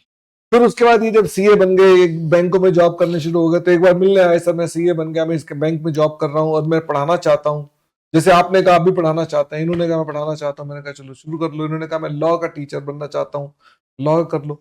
तो हमारे यहाँ पर लॉ की बाई चांस आवश्यकता थी, इन्होंने पढ़ाना स्टार्ट कर दिया। It happened like this. और सर जैसे अभी जेनजी ने रिसेंटली प्रोटेस्ट किया था और उनकी मांगे, आप लोगों ने भी प्री कोविड एरा में एक प्रोटेस्ट किया था, तो उसका क्या एक्सपीरियंस था कि प्रोटेस्ट कैसे ऑर्गेनाइज किया, क्राउड को कैसे मैनेज करते थे, स्टूडेंट्स कैसे लाए, वो प्रोटेस्ट कैसा था? स्टूडेंट मैनेज करते हैं, हम कुछ ऐसा मैनेज नहीं करते थे। हम तो सिर्फ बताते थे, उनमें से 10-12 बच्चों को इकट्ठा करके कि हम इस तरह ये इवेंट कर रहे हैं, आप सबकी ये रिस्पॉन्सिबिलिटीज हैं। बच्चे हमेशा समझदार रहे हैं, उन्होंने उसको अच्छे से किया है। बड़े सारे इवेंट किए, खाली प्रोटेस्ट नहीं किए हैं, हमने एंटरटेनमेंट के भी प्रोग्राम्स किए हैं, जहां बच्चे इकट्ठे हो जाते थे। हम बोलते थे एक इवेंट करना चाहते हैं, ऑडिटोरियम बुक करा के सारे इकट्ठे होके बताओ, तो उनकी कमेटी बना देते थे और उनको एक बजट बता देते थे। वो उसी में सब कुछ अपना इंतजाम करते थे, रिहर्सल करते थे और प्रोग्राम करते थे। प्रोटेस्ट करना है प्रोटेस्ट करेंगे, ये सब होते थे। तो सर उस टाइम पे सोशल मीडिया तो इतना वायरल नहीं था, तो कोई ऐसा कोई इवेंट हुआ हो जो अनएक्सपेक्टेड इवेंट हुआ हो, या कोई ऐसे फनी इवेंट हुए हो जो मतलब प्लेटफॉर्म तो है नहीं लेकिन आज हमें पता लगे हो कि उस टाइम प्रोटेस्ट में हुए होंगे, या ऐसे कोई फनी इवेंट आपके साथ हुए हो? है पर बताने योग्य नहीं। हमने हुए तो बहुत सारे हैं। हमने एक ह्यूमन चेन बनाई थी, अगर आपको याद हो, ITO 2008 में 2007 के अंदर हाँ। निर्भया कांड हुआ था जब, हाँ, तो उसके अंदर एक ह्यूमन चेन बनाई थी हमने। तो वो आपको आई थिंक बताओगे निर्भया की स्टोरी। तो हम अंदर से बड़े आहत थे उस चीज को लेकर, तो हमें लगा कि बहुत गलत हुआ है, तो उसको लेकर हमने लक्ष्मी नगर से स्टार्ट करते हुए अपने ITO से स्टार्ट की थी, ITO से स्टार्ट की थी और बस अड्डे तक हमने एक ह्यूमन चेन बनाई थी। क्या बात है सर। हाँ, जिसके अंदर सारे स्टूडेंट सबको कहा था इकट्ठे हाथ पकड़ो। फिर वहां से हमने फिर एक कैंडल मार्च भी बाद में किया था, और भी बहुत सारे ऐसे इवेंट हम करते रहते थे बच्चों के साथ। तो सर जैसे ICI ने अभी रिसेंटली चेंजेस अनाउंस करे हैं अपने कोर्स में, और वो कह रहे हैं कि हम न्यूज की करते रहते हैं। तो सर आपके हिसाब से अगर मैं आप तीनों को मौका दूं एक ICI का कोर्स, CA का कोर्स बनाने का, तो आप कैसा कोर्स बनाते हैं? मैं बताऊं? आप बताओ जी। देखो, मुझे हर एक कोई भी हम कोर्स बनाएंगे तो प्लस माइनस सबके निकल के आते हैं। हमारे यहाँ प्लस ही होता, माइनस नहीं होता। तो मतलब मुझे जो लगता है, सीए कोर्स ने मतलब 4.5-5 साल लगा रखे हैं, और आज की डेट में जहां 3 सेकंड किसी को रील पे टिका पाना मुश्किल होता है, एक हुक चाहिए होता है कि तू रुक जा जरा, तो 5 साल की बात कर रहे हो आप उससे। दूसरी बात क्या है कि अब तो कर दिया कम टाइम, बीच में ट्रेनिंग डाल रखी है 2.5 साल की। तो मुझे पर्सनल जो फील हो सकता है कि मैं शायद गलत हूं, बट मुझे जो फील होता है 2 साल की, कि हाँ, तो पहले आप बच्चे को एकेडमिकली टेस्ट कर लो, उसका फाउंडेशन ले लो, इंटर ले लो, फाइनल ले लो, 2-2.5 साल में निपटा दो उसे। उसको फिर मेंबरशिप नंबर तब दो जब उसकी आर्टिकलशिप पूरी हो जाए। 2.5 साल करो, 3 साल कर लो आर्टिकलशिप, कोई दिक्कत नहीं, आपको जब तक मन कर रहा है उतना करो, लेकिन 2-2.5 साल में बता तो दो कि तू सीए है भी कि नहीं है, तू बनवीरा कि नहीं बन रहा। तो कितने सारे बच्चे इंटरमीडिएट पास कर जाते हैं, फिर उसके बाद वो उनका ड्रीम रह जाता है। मतलब मैं सोच कर देखिए उस बच्चे की लाइफ, जो सीए बनने के लिए निकला था, इंटरमीडिएट पास किया, सीरियस रहा होगा, बट किन्हीं कारणों से नहीं बन पाया, फंस गया जाल में आके, वो जिंदगी भर के लिए पेन लेके बैठा है। मेरा सबसे जो ओल्डेस्ट स्टूडेंट है ना, वो थे, एक व्यक्ति थे, करीब उनकी एज थी 62 साल की। वो कोल इंडिया में अपनी उन्होंने रिटायरमेंट ली, और रिटायरमेंट के बाद उन्होंने सीए किया, कंप्लीट किया फाइनल में। तो फाइनल क्लास मुझसे ली थी उन्होंने, तो जब पास हो गए तो उन्होंने मुझे फोन किया, मिठाई भी भिजवाई थी उन्होंने मुझे, शायद झारखंड से थे वो। तो बोले कि मैंने कहा जी आप तो रिटायरमेंट ले लिया आपने और अब उसके बाद सीए। बोले मैं नॉन सीए नहीं मरना चाहता था, मैं जिंदगी भर सुलगता रहा कि जो ड्रीम देखा था मैं सीए नहीं बन पाया, जॉब लगी, बच्चे हुए, सब सारे काम जिंदगी जो फर्ज थे पूरे कर लिए, बट मैं अरे इधर से चैन नहीं था, शांति नहीं थी। तो मुझे लगता है कि 2.5 साल में निपटा दो, बता दो उसे बनना है कि नहीं बनना, नहीं बना तो कहीं और जाएगा अपना वो। दूसरा ट्रेनिंग होती है। उन्होंने जवाब दिया, मैंने दिया, एक ही बात है सर, ये क्या है सर, इसी बात पे मुरिंगा चाय यूपीएससी देखो, यूपीएससी प्री हो गया, मेरे छोड़ दो भाई, इंटरव्यू हो गया, थोड़ी सी हाँ पी रहा हूँ। तो उसके बाद फिर सर अंदर खाइए। सर ये नॉर्मल चाय तो नहीं लग रही ये है नॉर्मल मुझे। चाय नहीं, मोरिंगा की चाय है। अभी बिल्कुल हमारे पीछे आंगन में लगे हुए हैं पेड़, उनका मोरिंगा की पत्तियां तोड़कर, धोकर, निचोड़कर, उबालकर, शक्कर डालकर और शहद डालकर, नींबू डालकर आपको पिला रहे हैं। ये मल्टी वाइटमिन है हमारे, ठीक है। The super food of India moringa, जो मोरिंगा। मोदी जी खाते हैं परांठों में सुबह सुबह नाश्ते अच्छा, में मोदी रोज। जी इनके परांठे खाते हैं सुबह हाँ, सुबह? सुबह खाते हैं, जवान हुए चले जा रहे हैं। क्या बात है। इसको पीने के बाद अब हम गुड़गांव से गाजियाबाद दौड़ते हुए उड़ते जाएंगे। हुए जाएंगे, घोड़े घोड़े पर उड़ते देंगे, हुए घोड़े पर जाएंगे। आप पैदल जाओगे नहीं, उड़ते हुए जाओगे। क्या बात है सर। ट्रैफिक का चक्कर खत्म आपका आज। एक रील आती है ना, अरे मतलब बोल नहीं पा रहा हूँ मैं। ठीक है, मतलब पीने के बाद में तब एक आजकल रील भी तो चल रही है, वो जो क्या बोलते हैं उसके अंदर ऐसे ऐसे गर्दन घुमाता है लड़का, वो कौन सा गाना है वो? सर वो भी मतलब कोई पुराना ही गाना है, उसको वो कर रहे हैं। हाँ, मैं मोहब्बत हो। चलो आप गाना को हम पीछे आवाज देते हैं। सर लेकिन जैसे आपने अकाउंट्स पढ़ाया, अकाउंट्स एक ऐसा सब्जेक्ट है, चार्टर्ड अकाउंटेंट नाम में ही अकाउंट्स है, एंड 11th से शुरू हो जाता है, फिर फाइनल तक चलता है अकाउंट्स, और डेली जीवन में भी हिसाब किताब लगा रहता है। तो आपने पहले यही सोचा था कि मुझे अकाउंट्स ही पढ़ाना है? ना ना, ऐसा नहीं था। तो पहला सब्जेक्ट कौन सा था जो आपने पढ़ाना शुरू किया, या अकाउंट्स मेरा कैसे बना? सबसे पहले स्टार्टिंग तो मैंने टैक्स से की है, और टैक्स का टीचर रहा, और अच्छा खासा टैक्स का मेरा रुतबा था। ओके। मैं 1996 से लेकर ईयर 2001 तक 5 साल में बहुत टैक्स पढ़ाया, और ICWA जब आजकल CA में हो गया, उसका एक बड़ा फेमस पर्सनालिटी मानते थे मुझको कि हाँ ये टैक्स के बहुत अच्छे टीचर हैं। फिर मेरे एक मित्र हैं अजय जैन जी, तो उनसे मुलाकात हुई। उन्होंने कहा चलो ऐसा करो, टैक्स छोड़ो, मैं टैक्स पढ़ाता हूँ, आप टैक्स भी पढ़ाते हो, अकाउंट्स भी पढ़ाते हो, तो आप एक पढ़ा दो। मैंने कहा ठीक है, उनसे दोस्ती हुई थी तो हमने कहा ठीक। सर आपका पहला सब्जेक्ट भी लॉ और ऑडिट था? नहीं, मैं जब सर के पास गया था, मैं कॉर्पोरेट वर्ल्ड में जब था, मैंने कहा मैं सर पढ़ाना चाहता हूँ। सर ने कहा क्या पढ़ाओगे? मैंने कहा सर टैक्स पढ़ा सकता हूँ मैं। सर ने कहा, अकाउंट्स बोलते तो आ नहीं सकते थे। देखना पड़ता है स्कोप कहाँ है। सर देखना पड़ता है ये। तो सर ने उस वक्त कहा कि स्कोप एक सब्जेक्ट में है, वो है लॉ। मैंने कहा सर लॉ भी पढ़ना पड़ता है या पढ़ाना पड़ता है? मतलब इसकी भी कोचिंग चलती है? क्योंकि हमारे टाइम पे लॉ कोई पढ़ता पढ़ाता नहीं था। तो पहली बार सर ने कहा जी हाँ लॉ पढ़ाना है, मगर एक बात ध्यान रखना, तब आना लॉ के अंदर कि अगर कुछ नया ला सको। तो उस टाइम में कॉन्सेप्ट लाया था एनिमेटेड वीडियोस का, फिर एंटरटेनिंग एग्जांपल्स लाया। तो उसके थ्रू फिर कई बार कैटरीना से खुद की मैरिज कराई, भाई साहब, कई बार तलाक करवाया। ओहो, बस दुख हुआ। ऐसी कहानी चलती फील रही। ले गए, फील। ले कोई और गया उसे। वो दो ही दुखी हुए हैं, एक सलमान खान, एक अमित पोपली। बस और सर आपका भी पहली चॉइस GST थी? हाँ, प्री डिसाइडेड, प्री डिटरमिंड। और सोचो, नया नया लड़का CA बना और CA फाइनल का सब्जेक्ट पकड़ रहा है, वरना फाउंडेशन पकड़ते हैं। ये CA फाइनल पास होने से पहले ही ऑलरेडी GST, तब GST नहीं था, IDT Indirect tax वगैरह। था, एक्साइज। ये उस पे काम कर रहे थे एज अ टीचर। इन्होंने उसके ऊपर बहुत मेहनत की हुई थी एज अ टीचर, क्योंकि इन्वॉल्व थे पढ़ाने में, तो CA बनने से पहले ही कर रहे थे ये काम। CA इंटर पास होते ही मैंने IDT पढ़ना शुरू कर दिया था, फाइनल का सब्जेक्ट। एंड जब मैं खुद CA कर रहा था तो मेरी पहली CA फाइनल की स्टूडेंट थी श्वेता बंसल। तो कुछ दिक्कतें थी तो मैं घर पे ही जाता था उनके पढ़ाने के लिए। वो पहला जीवन में एक ही होम ट्यूशन कराया मैंने, और वो वही था। उनके साथ उनकी एक और फ्रेंड जुड़ी, 2 बच्चियां हो गई वो। तो फिर उनको अच्छा लगा पढ़ाना, तो उन्होंने कहा कि हमें लॉ भी पढ़ा दीजिए। तो हमने लॉ भी पढ़ाया, तो और उन्होंने खुद ही बैच बड़ा कर लिया अपना। वो उसमें 10-11 बच्चे हो गए थे लॉ वाले बैच में। वो तो IDT अब तक खत्म हो चुका था। तो ये था यहाँ से सिलसिला। तो मेरा तो डिसाइडेड था कि हाँ मैंने यही पढ़ा। सर आज की डेट में जितने टॉप CA फैकल्टीज हैं इंडिया में, वो सारे शायद आपके ही स्टूडेंट्स रह चुके हैं। तो क्या आपको कभी लगता नहीं उनके साथ कंपटीशन कि यार वो लोग भी आ गए टीचिंग में और जैसे स्टूडेंट्स टीचिंग में आ रहे हैं, तो कभी कंपटीशन फील नहीं होता उससे? कंपटीशन किस बात का उसके अंदर? वो अपना अच्छे से पढ़ा रहे हैं। मुझे तो अच्छा लगता है कि चलो हम लॉन्ग फॉर्म में पढ़ाते हैं, कॉन्सेप्चुअली पढ़ाते हैं, और हमें मालूम है देर सवेर जब इंस्टीट्यूट का पेपर अक्खड़ आना शुरू हो जाएगा तो उनको समझ में आएंगी चीजें, और वो शॉर्ट फॉर्म में आजकल पढ़ा रहे हैं। तो बड़ा अच्छा लगता है कि चलो बच्चों को अल्टीमेटली चीजें ठीक मिल रही हैं कि शॉर्ट में पढ़ना है तो इनसे पढ़ लो, बिना कॉन्सेप्ट का पढ़ना है तो इनसे पढ़ लो, ठीक से पढ़ना है इनसे पढ़ लो। बिल्कुल। जैसे अभी एक लॉ के टीचर हैं इंडिया के अंदर, उनका एक मैसेज आया कुछ टाइम पहले, सर आपसे 2018-19 में मैं फाइनल लॉ पढ़ा था, और वही कॉन्सेप्ट है जो आज मेरी मदद कर रहे हैं फाइनल के बच्चों को पढ़ाने में, इंटर के बच्चों को पढ़ाने में। तो अच्छा लगता है ये देखकर।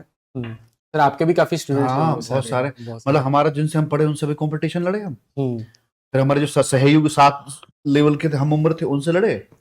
अपने स्टूडेंट से लड़े और लगता है अपने स्टूडेंट के स्टूडेंट से भी लड़ना पड़ता है। मतलब हमें पहली बार कब फील हुआ कि यार हम उम्र नहीं मतलब सर, हम कंपटीशन में नहीं है अपने स्टूडेंट्स के, हम कंपटीशन में नहीं है। हाँ। हमारा अलग प्रोडक्ट है, उनका अलग प्रोडक्ट है। कंपटीशन कहाँ से आ गया? सब्जेक्ट वाइज में देखा जाए तो मैं एक शादी में गया था जयपुर, मित्र हैं हमारे टीचर ही हैं, उनकी शादी में गया था मैं, तो बहुत सारे टीचर आए थे, तो जब कई सारे टीचर ने मेरे पैर छुए मुझे लगा अच्छा मतलब हम बड़े हो गए क्या हमारी उम्र 25वीं तरफ जा रही है क्या, 24 के ऊपर हो गए क्या? तो वहां मतलब लगा कि हाँ यार ये तो ये सब्जेक्ट पढ़ाते, ये पढ़ाते हैं, ऐसे पढ़ाते हैं, तो मतलब तो फील ग्रेट बिल्कुल। कि ठीक है, मतलब जनरेशन की जनरेशन चेंज होती जा रही है और प्रभु कृपा हमारे ऊपर बनी हुई है कि हम जो कार्य उन्होंने सौंप रखा है उस कार्य में हम लगे हुए हैं खुशी खुशी।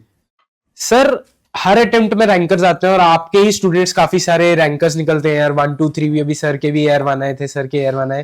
तो सर आपने ऐसे क्या खूबी देखी, इतने सारे रैंकर्स के इंटरव्यू भी लेते हैं आप, कि रैंकर में वो एक खूबी होती है, रैंकर में हमने क्या चीज नोटिस करी जो एक आम बच्चा अगर अपना ले तो वो भी रैंक ला सकता है, कि क्या ऐसी चीज आपने रैंकर के इंटरव्यूज या रैंकर, इतने सारे रैंकर अपने टीचिंग करियर में देखे, आपने क्या चीज नोटिस करी उनमें? रैंकर क्रैम नहीं करते, समझते हैं बस। वो जैसे ही आप समझना शुरू कर देते हो ना तो चीजें आसान हो जाती हैं, लेकिन जब आप क्रैम करते हो तो आपके लिए हैवी हो जाती हैं।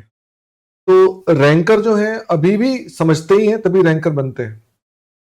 वो शॉर्ट में काम नहीं कर रहे होते, फटाफट फटाफट मेमोराइज कर लें और उगल दे जाकर कि हाँ ये ऐसा ऐसा था। ठीक है, कुछ केसेस में वही सिर्फ क्वेश्चन आ जाते हैं, सिर्फ कुछ वही है तो बात बन जाती है और अल्टीमेटली बन भी जाते हैं। लेकिन मुझे लगता है कि अगर मैं अपने स्टूडेंट को सिर्फ इतना सा गाइड कर सकूं, इट इज वेरी इंपॉर्टेंट कि आप अंडरस्टैंड करो उन चीजों को। द मोमेंट आप अंडरस्टैंड करोगे आप बायोलॉजी के साथ मिल जाओगे, क्योंकि भगवान ने आपको प्राकृतिक रूप से समझदार बनाया है। तो समझ लोगे उन चीजों को तो आपको आसान हो जाएगा, और वो यही कर रहे होते हैं बच्चे। और पता है क्या है, अगर मान लो आपने पहली बार में ठीक से समझ के पढ़ा है ना कंसेप्चुअली, थोड़ा समय ज्यादा लगेगा नो डाउट, बट इससे आपके नंबर ऑफ रिविजन्स कम होंगे पहली बात। नंबर 2, एक रिवीजन करने में जो समय लगता है वो कम लगेगा। नंबर 3, आपको बार बार टीचर की याद नहीं आएगी। अगर बच्चा बार बार ये बोलता है ना मुझे मैराथन दे दो, मुझे वनडे दे दो, मुझे एक और रिवीजन दो, बार बार रिवीजन, टीचर का एक बार रिवीजन देना बनता है, लेकिन अगर बार बार बच्चा डिमांड कर रहा है तो मतलब ये कि यार उसे खुद से वो चीजों को पकड़ नहीं पा रहा है, वो हैंड होल्डिंग चाह रहा है कि जो अपना एग्जाम से एक दिन पहले वाला दिन होता उस दिन भी मुझे बताओ, मैं नहीं पकड़ पा रहा हूं। तो वो कंसेप्चुअल क्लैरिटी नहीं है, रूट पता नहीं, और जब जहां आसान पेपर आया तो हो जाएगा, जहां आड़ा तिरछा पेपर आया तो फिर दिक्कत वाली बात हो जाएगी। तो जो रैंकर्स में हमने नोटिस किया, इंटरव्यू वगैरह भी उनके हम लेते हैं, तो वो ना आंधी तूफान बारिश, इन अगड़म झगड़म, इन तमाम चीजों का असर होना बंद हो जाता है, बॉडी सुन्न हो जाती है ना। उनके लिए ज्यादा सर्दी का, ज्यादा गर्मी का, होली क्या, दिवाली, कुछ नहीं। फोकस बना लिया, अपनी मार्कशीट पहले से तैयार कर ली, ये मेरी मार्कशीट है, मुझे ऐसे करना। एंड आपको मैं कॉमन चीज बताऊं, मैं पिछले 4 बार के जो रिसेंटली अपने आए हैं, 4 जो AIR 1 आए हैं, मैं उनमें कॉमन क्या पाता हूं कि मेरे मोबाइल में उनके, क्योंकि जो बच्चा रजिस्टर्ड होता है तो मोबाइल में नंबर आ जाता है कि कौन से अटेम्प्ट में क्या ऐसे है, ऑटो सेव होता है वो, तो शायद ही कोई 1-2 क्वेरीज पूछ रखी है उन्होंने। उनके कॉल्स वॉल्स बहुत ज्यादा नहीं आते हैं, वो लगे रहते हैं। मतलब आजकल तो वैसे भी AI का जमाना है, तो मतलब दे आर डेडिकेटेड। तो मैं ये नहीं कह रहा हूं कि भाई, हालांकि हर व्यक्ति का पढ़ने का तरीका अपना अलग होता है, बट फिर भी सबसे पहली चीज होती है कि कंसेप्ट को रूट से पकड़ें। आप टोटल टाइम काउंट कीजिए, आप पहली बार में फटाफट कर लो तो मन को शांति तो मिल जाएगी। ऊपर ऊपर से आपने नहा तो लिए, मग्गे डाल डाल के, लेकिन मैल तो चढ़ा रह गया ना, मैल तो उतरा ही नहीं ना आपका, आपको फिर खुजली लगेगी, वो फिर दिक्कत पड़ेगी। तो आपका टोटल टाइम जब काउंट करोगे तो ज्यादा लगता है जब आप शुरू में तेजी से पढ़ते हो। एक बात और मैं ऐड करता हूं, जो रैंकर्स के अंदर मैं सोच रहा था कि एक और एडिशनल पॉइंट है, टेस्ट, मॉक टेस्ट, जो जनरली बड़ा लाइटली लोग लेते हैं। मॉक टेस्ट इतना इंपॉर्टेंट है, इतना इंपॉर्टेंट है। और अब कुछ बच्चे कहते हैं सर मॉक टेस्ट दे तो दें लेकिन चेक नहीं होता, और एग्जाम से अगर मान लो 1 हफ्ता पहले जाकर कोर्स तैयार होता है तो हम 1 हफ्ता पहले फिर चेक कैसे कराएंगे उसके अंदर। तो ऐसा नहीं लगे कि मैं मार्केटिंग कर रहा हूं, बट मैं आपको बताना चाहता हूं बाई चांस ही कि मैंने इंडिया की सबसे पहली अपनी वेबसाइट बनाई है CA के अंदर, जो फुली AI इनेबल्ड है। तो मैंने उसके अंदर बड़े सारे फीचर हैं, एक फीचर ऐड किया है जो आपको बताता हूं कि उसे मॉक टेस्ट डाल दिए सारे के सारे, फ्री फॉर ऑल। किसी को कोई टेस्ट सीरीज लेने की आवश्यकता ही नहीं है, फ्री फॉर ऑल। क्या बात है सर। जाएं, अभी सितंबर 26 के मॉक टेस्ट जल्दी है, 3 उसमें मॉक टेस्ट को डाउनलोड करें, सॉल्व करें। एग्जाम में रह गए हैं 24 घंटे, कभी भी सॉल्व करें, जरूर सॉल्व करें, पीडीएफ बनाएं, अपलोड करें। हमारा एआई चेक करेगा 3 मिनट में, हमारी फैकल्टी उसको रिव्यू करेगी विद इन 1 आवर, 2 घंटे में गारंटेड आपकी कॉपी चेक होगी। 2 घंटे में descriptive paper including mock test भी और डिस्क्रिप्टिव भी। और मैंने अपने पेपर में 70 केस स्टडीज, 30 नंबर की केस स्टडीज आती, मैंने वो सारी की सारी डाली हैं। मुझे लगता है कि अगर रैंक होल्डर्स तो ये करते ही ऑलरेडी, सभी बच्चे ये कर लेना तो उनको बहुत फायदा होगा।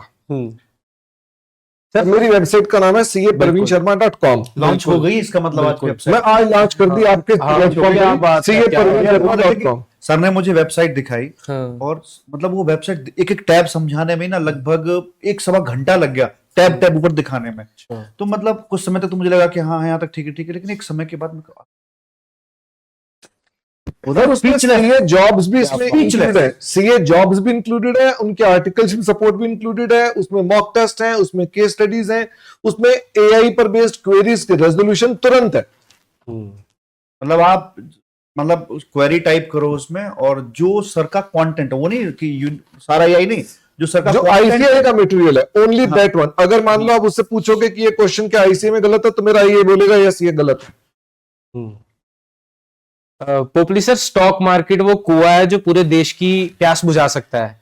एंड काफी सारे जेंजी लोग हैं वो स्टॉक मार्केट शेयर मार्केट इसलिए करते हैं कि हम रातों रात अमीर बन जाएं या पैसा बना लें, या फिर हम करना क्या है सर। एसआईपी तो आज की डेट में हर पर्सन चालू कर देता है, लेकिन असल में सही तरीके से स्टॉक मार्केट को कैसे देखा जाए, और एक स्टूडेंट जो अगर आज ये पॉडकास्ट देख रहा हो उसको शुरू करना हो तो वो कैसे करे सर? देखिए, मैं ना स्टॉक मार्केट के अंदर पिछले 20 साल से इन्वेस्ट कर रहा हूँ। ज्यादातर जो जेंजी आजकल आता है स्टॉक मार्केट में, वो स्टॉक मार्केट को ना कैसीनो मान के चलता है कि मैंने ये लगाया और डबल हो गया, फिर डबल लगाया 4 टाइम हो गया। स्टॉक मार्केट ऐसा नहीं है।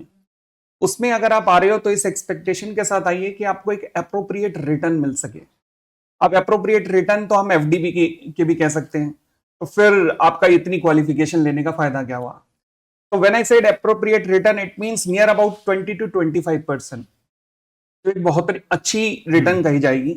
बट फिर हमारे अंदर एक प्रॉब्लम ये आती है कि हम अपने आप को कहते तो इन्वेस्टर हैं, बट हम चाहते हैं कि बेबी का जन्म 9 महीने से पहले हो जाए, यानी कि रिटर्न एकदम निकल आए। ऐसा नहीं, पेशेंस भी होना चाहिए। तो अगर आपके पास ये चीजें हैं, रिटर्न की एप्रोप्रिएट डेफिनेशन आपको समझ आ गई है, और दूसरी बात है पेशेंस भी अगर आप रख सकते हैं, तो फिर स्टॉक मार्केट आपके लिए बहुत ही उत्तम जरिया है आपकी सेकंड इनकम जनरेट करने का। और इसके लिए हमने रिसेंटली एक कोर्स भी शुरू किया है, और आप सभी सीए वाले बच्चों के लिए ही, जहां पर टेक्निकल एनालिसिस भी मैं सिखा रहा हूं और फंडामेंटल एनालिसिस भी सिखा रहा हूं, ताकि जितना ज्ञान मैंने 20 साल में अर्जित किया है वो सब बांट सकूं। तो ये कोर्स बहुत ज्यादा अच्छा कोर्स है जो सीए या सीएमए या सीएस कर रहे स्टूडेंट्स होते हैं।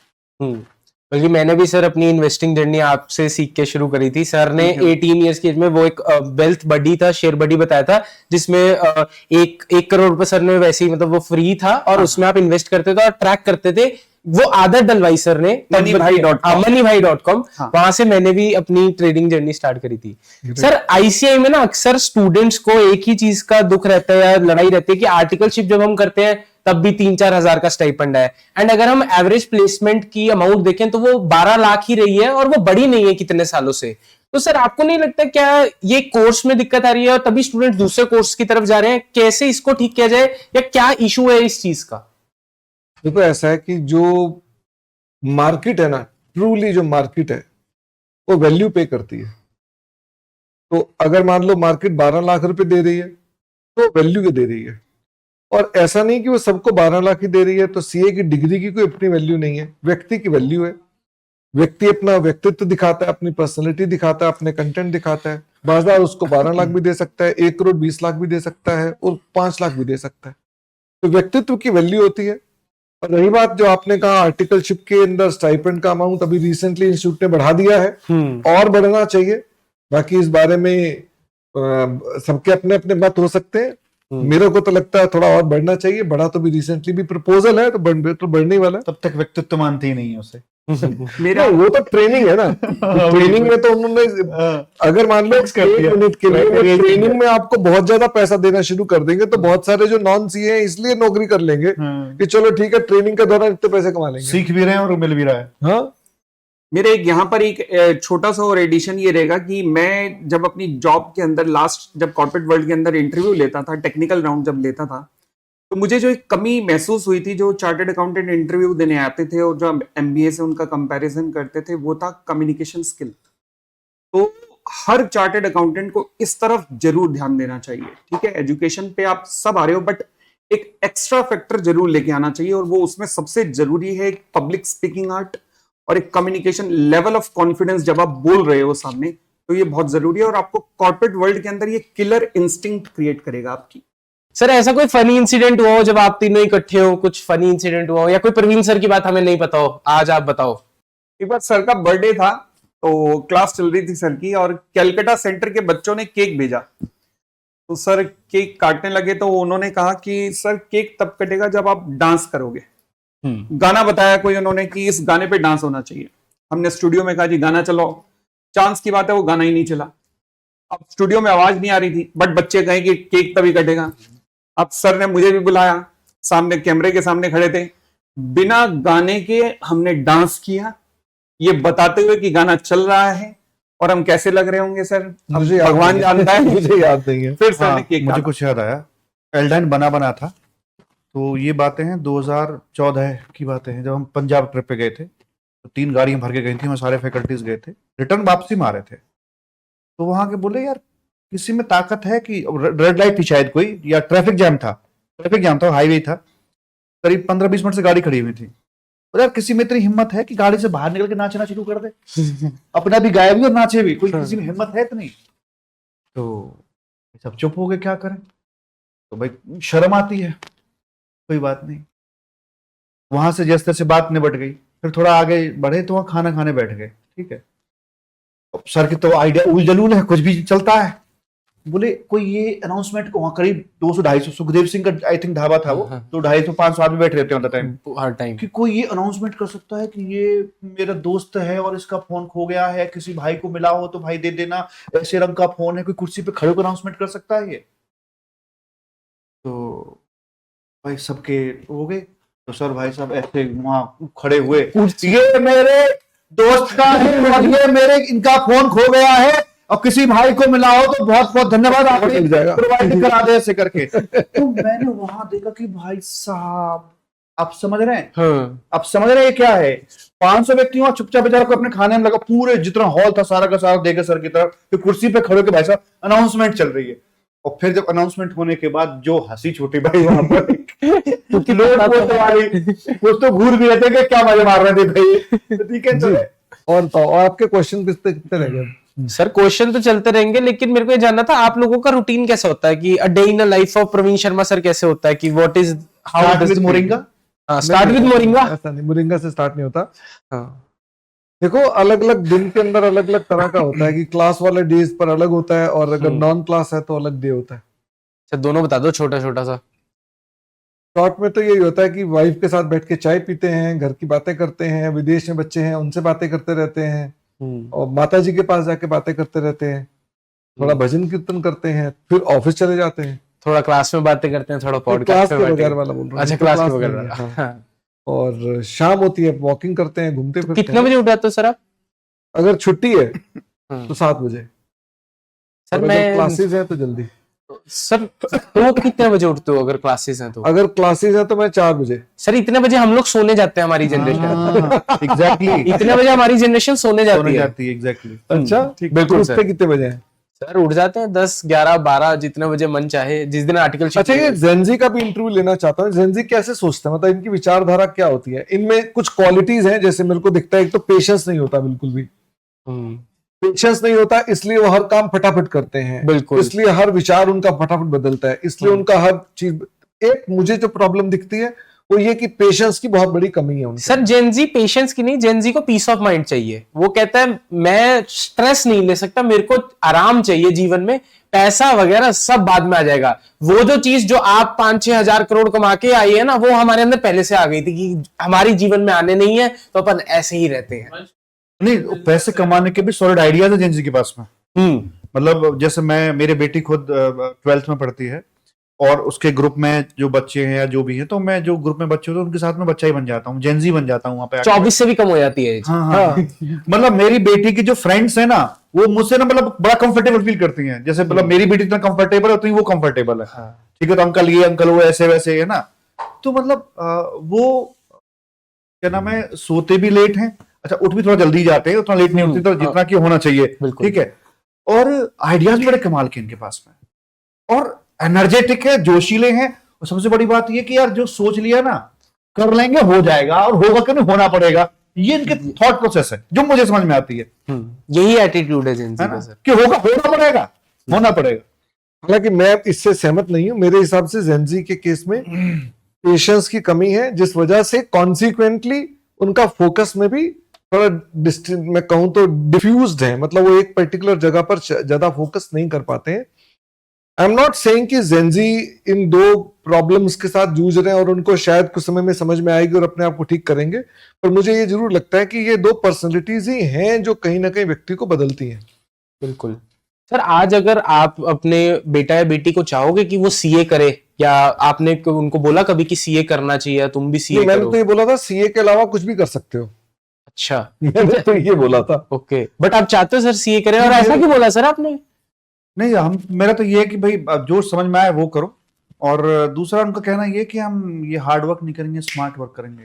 कि आप क्या है, मतलब पढ़ते रहते हो, पढ़ाते रहते हो, पढ़ते रहते हो, बोलो थोड़ा सा लाइफ जीना सीखो थोड़ा सा। तो मुझे सिखा मैं, बेटा ठीक है, हमने मेहनत करी तभी तुम लाइफ जी रहे हो, ये बात ये भी समझ जाओ तुम। ठीक है, तो उनका थॉट प्रोसेस थोड़ा सा अलग है, पर मैंने कभी बाउंडेशन नहीं दी कि आप यही करो आपको। हाँ, मैंने गलियां सारी दिखा दी कि ये संभावनाएं हैं, जो मुझे जितना मैं समझ पाता हूं कि 10 रात दिखा कि ये ऑप्शंस हैं। तब शायद उन्होंने खुद भी ढूंढे कि क्या क्या और हो सकता है। सब मैं ट्रायल करके देख ली। अब जो समझ में आ रहा है, जहां आपको लग रहा है ना कि भाई, बिना एक ही बात बोलता हूं कि ये पूछो अपने आप से कि अगर तुम्हें खाना भी ना मिले, पीना भी ना मिले, तो कौन सा ऐसा काम है आप लगातार कर सकते हो, जिसके लिए आवाज आ रही है उस काम में घुस जाओ, उसमें पार हो जाओ। अब आपकी बारी सर। मैं बच्चों को यही कहता हूं कि जो तुम्हें चाहिए, जो तुम्हारी पसंद हो, उसी तरफ जाओ। वो कहते हैं पापा बस सीए नहीं करना। रीजन बिंग वो कहते हैं पापा आपको देखते हैं दिन रात पढ़ते रहते हो, क्या फायदा है, हम इतना अपडेट नहीं कर सकते, हमें शॉर्टकट में चाहिए, जो भी चाहिए शॉर्टकट में चाहिए, जहां ज्यादा ना पढ़ना पड़े, ज्यादा अपडेट ना करना पड़े। इसलिए मैंने उनके ऊपर छोड़ रखा है। जैसे बिटिया मेरी अब बीबीए कर रही है, ऐसी बेटा 12th कर कहां से रही है? एनयूएस से, नेशनल यूनिवर्सिटी ऑफ सिंगापुर से। क्या बात है, वर्ल्ड के अंदर रैंकिंग पता उस यूनिवर्सिटी की कितनी है? 8th। क्या बात अच्छा। है। अरे वाह वाह, ग्रेट ग्रेट। और सर आपके बेटा बेटी क्या कर रहे हैं? मेरा बेटा बेटी में, बेटी जॉब करती है, यूएस में ही है। बेटे का अपना एक स्टार्टअप है, और ये जो एआई का प्रोजेक्ट है, फिर से ये कहेंगे मार्केटिंग कर रहे हैं। मैं हर जगह ले आ रहे हैं। बिल्कुल, एक सेंटेंस खाली ना सा। हाँ, एक सेंटेंस खाली नहीं जाए देंगे। मेरा बेटा भी तो जेनजी है, बिल्कुल। तो वो उसको बनाने में मेरी पूरी भरपूर मदद कर रहा है। मैं एक्सपीरियंस से अपना बताता हूँ उसको कि मुझे ये चीज चाहिए, वो एआई से उसे बनवा कर मुझे तुरंत देता है, कहता है ये देख लो ऐसा बना है। और दिस इज आई थिंक उसका अपना एक स्टार्टअप है डिमीटर करके, और उसके अंदर काम कर रहा है वो। सर जब कोई स्टूडेंट फेल हो जाता है, तो क्या कभी आपको ऐसा रिस्पॉन्सिबिलिटी वाला फील होता है कि यार ये मेरी वजह से फेल हो गया, या फिर जब स्टूडेंट्स के मैसेजेस आते हैं आप उनको कैसे कोप अप करते हो, या आप इसको किस नजरिए से देखते हो? क्योंकि काफी सारे ऐसे स्टूडेंट है, सीए का पासिंग परसेंटेज तो उतना ही है ना, और मेजोरिटी जनता फेल होती है, तो आप उसको एज ए टीचर कैसा देखते हो? देखो, सीए में फेल हो जाना एक नॉर्मल लॉस है, नॉट एबनॉर्मल लॉस। और वैसे भी ये सोचना चाहिए सीए करने आया ना कि वो रेस शेर की रेस में है, ऊँट की रेस में नहीं है। शेर की रेस में हारा हुआ भी ना शेर ही कहा जाएगा। क्या बात है सर। टीचर जो है ना, बारिश की तरह होता है, और जो बच्चे होते हैं ना, वो कटोरियों की जैसे होते हैं। तो कुछ बच्चों ने कटोरियां उल्टी कर रखी हैं, कुछ एक ने कटोरियां सीधी कर रखी हैं। बारिश सब पर बराबर पड़ती है, सब पर उतनी पड़ती है। कुछ कटोरियां भर जाती हैं, कुछ नहीं भरती हैं। अब आप बारिश से कहो कि तुम अपनी गलती बताओ, इस कटोरी में पानी क्यों नहीं भरा, तो ये बिल्कुल तर्क संगत नहीं है। हम उतना ही बोलते हैं, और हमारे को ये लगता है कि हमारे सारे बच्चे पास होने चाहिए, हम इतना ही प्रयास करते हैं। मुझे सर की बात पे एक स्टोरी याद आती है महाभारत की, कि जब दुर्योधन ने द्रोणाचार्य जी से पूछा कि अर्जुन भी आपका शिष्य है, मैं भी आपका शिष्य हूं, तो अर्जुन अर्जुन क्यों बन गया और मैं अर्जुन क्यों नहीं बन पाया? तो उन्होंने, द्रोणाचार्य जी ने बड़ा प्यारा आंसर दिया। उन्होंने कहा, देखो, जो मैंने अर्जुन को शिक्षा दी उसे इसने बेस माना और इसकी और प्रैक्टिस की, बट जो मैंने तुम्हें शिक्षा दी तुमने उसके बाद कभी प्रैक्टिस ही नहीं की। तो ये दोनों में फर्क था। तुम्हारे लिए वही सब कुछ था। वंश इसलिए भी तो पूछ रहे हैं, कह रहे हैं मेरे भी एग्जाम आ रहे हैं। हाँ, तो मेरे को भी पता लग गया। सर के कहने का अर्थ ये, कवि यहाँ पर ये कहना चाहता है कि भाई साहब टीचर के बाद भी ना सेल्फ स्टडी पे फोकस करो। बिल्कुल सर, बिल्कुल। एंड सर, ऐसा कोई फेवरेट स्टूडेंट रहा है आप आज तक आपको जो याद हो, या कोई सेलिब्रिटी स्टूडेंट हो जो भाई बहुत बड़ा बन गया हो और आज आपको याद है उनका कि हाँ ये मेरा स्टूडेंट रह चुका है, आज भी आपको याद करते हैं, फोन करते हैं, टच में आपके? बहुत नहीं, सारे बच्चे ऐसे हैं। तो बहुत सारे बच्चे हैं ऐसे तो। बट कोई फेवरेट स्टूडेंट रहा हो कि आज भी मेरे को उसका नाम एक याद का है? नाम लूंगा तो दूसरे गुस्सा कर जाएगा, अरे ये तरीका है, ये नहीं, है। बहुत सारे बहुत हैं। सारे बच्चे, बहुत सारे। बहुत अच्छे अच्छे मकाम- पोजीशंस पर हैं, हाँ। बहुत अच्छे अच्छे काम कर रहे हैं, गवर्नमेंट में भी हैं, नॉन गवर्नमेंट में भी हैं, और बहुत अच्छा काम कर रहे हैं सब। मोस्ट और कुछ बच्चे ऐसे भी है जो यूपीएससी करके आईएएस बन चुके हैं, हाँ, ऐसे बच्चे भी हैं। डिस्ट्रिक्ट संभाल रहे हैं। हम्म। राजकुमार सर, आप ना बड़ा फिटनेस को लेके बड़े मतलब क्रेज है आपके अंदर फिटनेस का, और आप बड़ी रील्स वगैरह भी डालते हो उसके ऊपर। तो सर, आप अपनी बॉडी को कैसे एक्टिव रखते हो, मतलब पूरे दिन में फिटनेस को कैसे टाइम निकालते हो, और क्या फिटनेस लाइफस्टाइल सुबह एक ग्लास मोरिंगा जूस पीते हैं। पीना शुरू करूंगा, आज पता हाँ। लगा मोरिंगा के बारे में। मोरिंगा? ब्लैक कॉफी पीता था मैं सुबह के टाइम पे, तो लेकिन आज के बाद छूट जाएगी वो। मुझे हालांकि पसंद नहीं है, बट नाक बंद करके से पीता था, जैसे तैसे करके जो भी है उसमें आधा तो चम्मच कोई मैंडेटरी थोड़ा था, मत पीते इतनी मुझे दिक्कत। बताया था ऐसे कि ब्लैक कॉफी पीने से थोड़ा ये होता है कि जो ये चाय को अवॉइड करना चाह रहा था दरअसल में, और थोड़ा क्या होता है कि उन्हें ये बोलो जेनजी और बनने के चक्कर में थे। इफेक्ट तो वहीं से आ रहा है। हाँ। तो सुबह 4 बजे का अलार्म होता है और दूसरा 4-5 पे होता था। दूसरा अलार्म बजने से पहले मैं उठ जाता हूँ, बिस्तर छोड़ देता हूँ। उसके बाद मेरी करीब 6:45, हाँ, फिर वो आधे घंटे में अपना घर से बाहर निकल जाता हूँ। जिम ज्वाइन कर रखा है, 3 दिन पार्क में जाता हूँ, 3 तो दिन घर जिम में में भी तो जाता जिम में ज्वाइन करने की जरूरत है। हूँ। घर में है बट वो फील नहीं है। उसके पैसे घर में क्या करो, घर में जिम है इनके। क्या बात है। इनके 800-900 गज की कोठी है, घर के अंदर पता नहीं क्या क्या है। जिम में सर के घर में ऐसे वैसे मार्ग है बने नहीं हुए हैं, ये उसके। दक्षिण मार्ग, ये उत्तर मार्ग। मैं एक रूम से दूसरे रूम जाने के लिए गाड़ी आती है। गाड़ी आती हाँ, है। हाँ, घर में घुस के मैं कहता हूँ कि साथ घर में दूसरी तरफ ले चलो। वहां हमारा स्टूडियो है, तो स्टूडियो तक तो आप काट घर के में जाओ ना सर। स्टूडियो है, घर में इनका ऑफिस है, घर में ही जिम है, घर में पता नहीं क्या क्या। फील आती है सुबह सुबह जाने में। हमारा जिम चले 30 के बजाय मुझे 30 करोड़ लग रहा है, 30 लाख नहीं था वो अमाउंट मुझे लग रहा है। तो और जिम में फील आते हैं। 2-4-6 दोस्त हैं, अपने यंग दोस्त हैं, जेन जी वाले दोस्त हैं, तो वो लगे रहते हैं। तो मैं कहा ये कर सकता तो हम नहीं कर सकते क्या? हम भी करेंगे हैं। तो उसने वजन उठाया 100 किलो, तो हम भी उठाएंगे 100 किलो, हमें कौन से कम। भले ही देखो उम्र थोड़ी बहुत ऊपर नीचे हो, लेकिन अंदर से जोश थोड़े ना बढ़ जाएगा। और वैसे भी जाट खून है अंदर, तो वैसे उबाल मार जाता है जल्दी वो, ठीक है। उसके बाद अपनी 6:45 बजे से क्लास होती है, 6:45 से लेके वही अपना करीब 10-1 बजे तक क्लास में बढ़ जाती है। फिर 1-1.5 घंटे, कुछ 2 घंटे अपना और काम करना। फिर उसके बाद एक छोटा सा स्टार्टअप में अपना इन्वेस्ट किया है, तो फिर उसको थोड़ा छोटा स्टार्टअप नहीं है भाई, बहुत बड़ा प्लांट है। इनका प्लांट है 3 सर, एकड़ अब में तो मुझे फैक्ट्री चल रही है। portfolio देखना सर की बैलेंस शीट लगानी है मेरे को पहले तो अपनी उसमें। फैक्ट्री चल रही है, अच्छी खासी सेल है इनकी। आपने सिर्फ इनकी सीए की क्लासेस की इनकम पूछी, बाकी पूछी नहीं जहां से कमाते हैं मेन ये। अच्छा, सीए क्लास तो टाइम पास की रखी है सर एसएमई आईपीओ नहीं लाएंगे, सीधा मेन बोर्ड का आईपीओ लाएंगे। इनका सीधा। सर आप भी बताओ ना कुछ ये शर्मा सर के बारे में। वो गरीब आदमियों के बारे में क्या बताएं? मैं बताऊं, मतलब बहुत थोड़ा सा बताऊं। हाँ, थोड़ा सा। मतलब गुड़गांव की अधिकतर प्रॉपर्टीज पे नाम यही मिलेगा आपको। ये डीएल पीछे सर रहेगा। आप तो हाईएस्ट टैक्स पेयर भी थे विराट कोहली सर के बाद।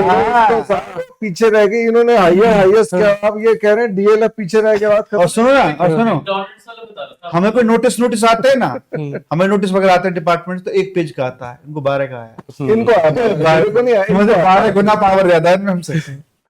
नहीं सर, बट वो क्या किस्सा था? मतलब आप सेकंड हाईएस्ट टैक्स पेयर थे उस टाइम पे दिल्ली के विराट कोहली सर के बाद। आ गए थे उस साल तुक्के से, और लोगों ने इनकम नहीं दिखाई।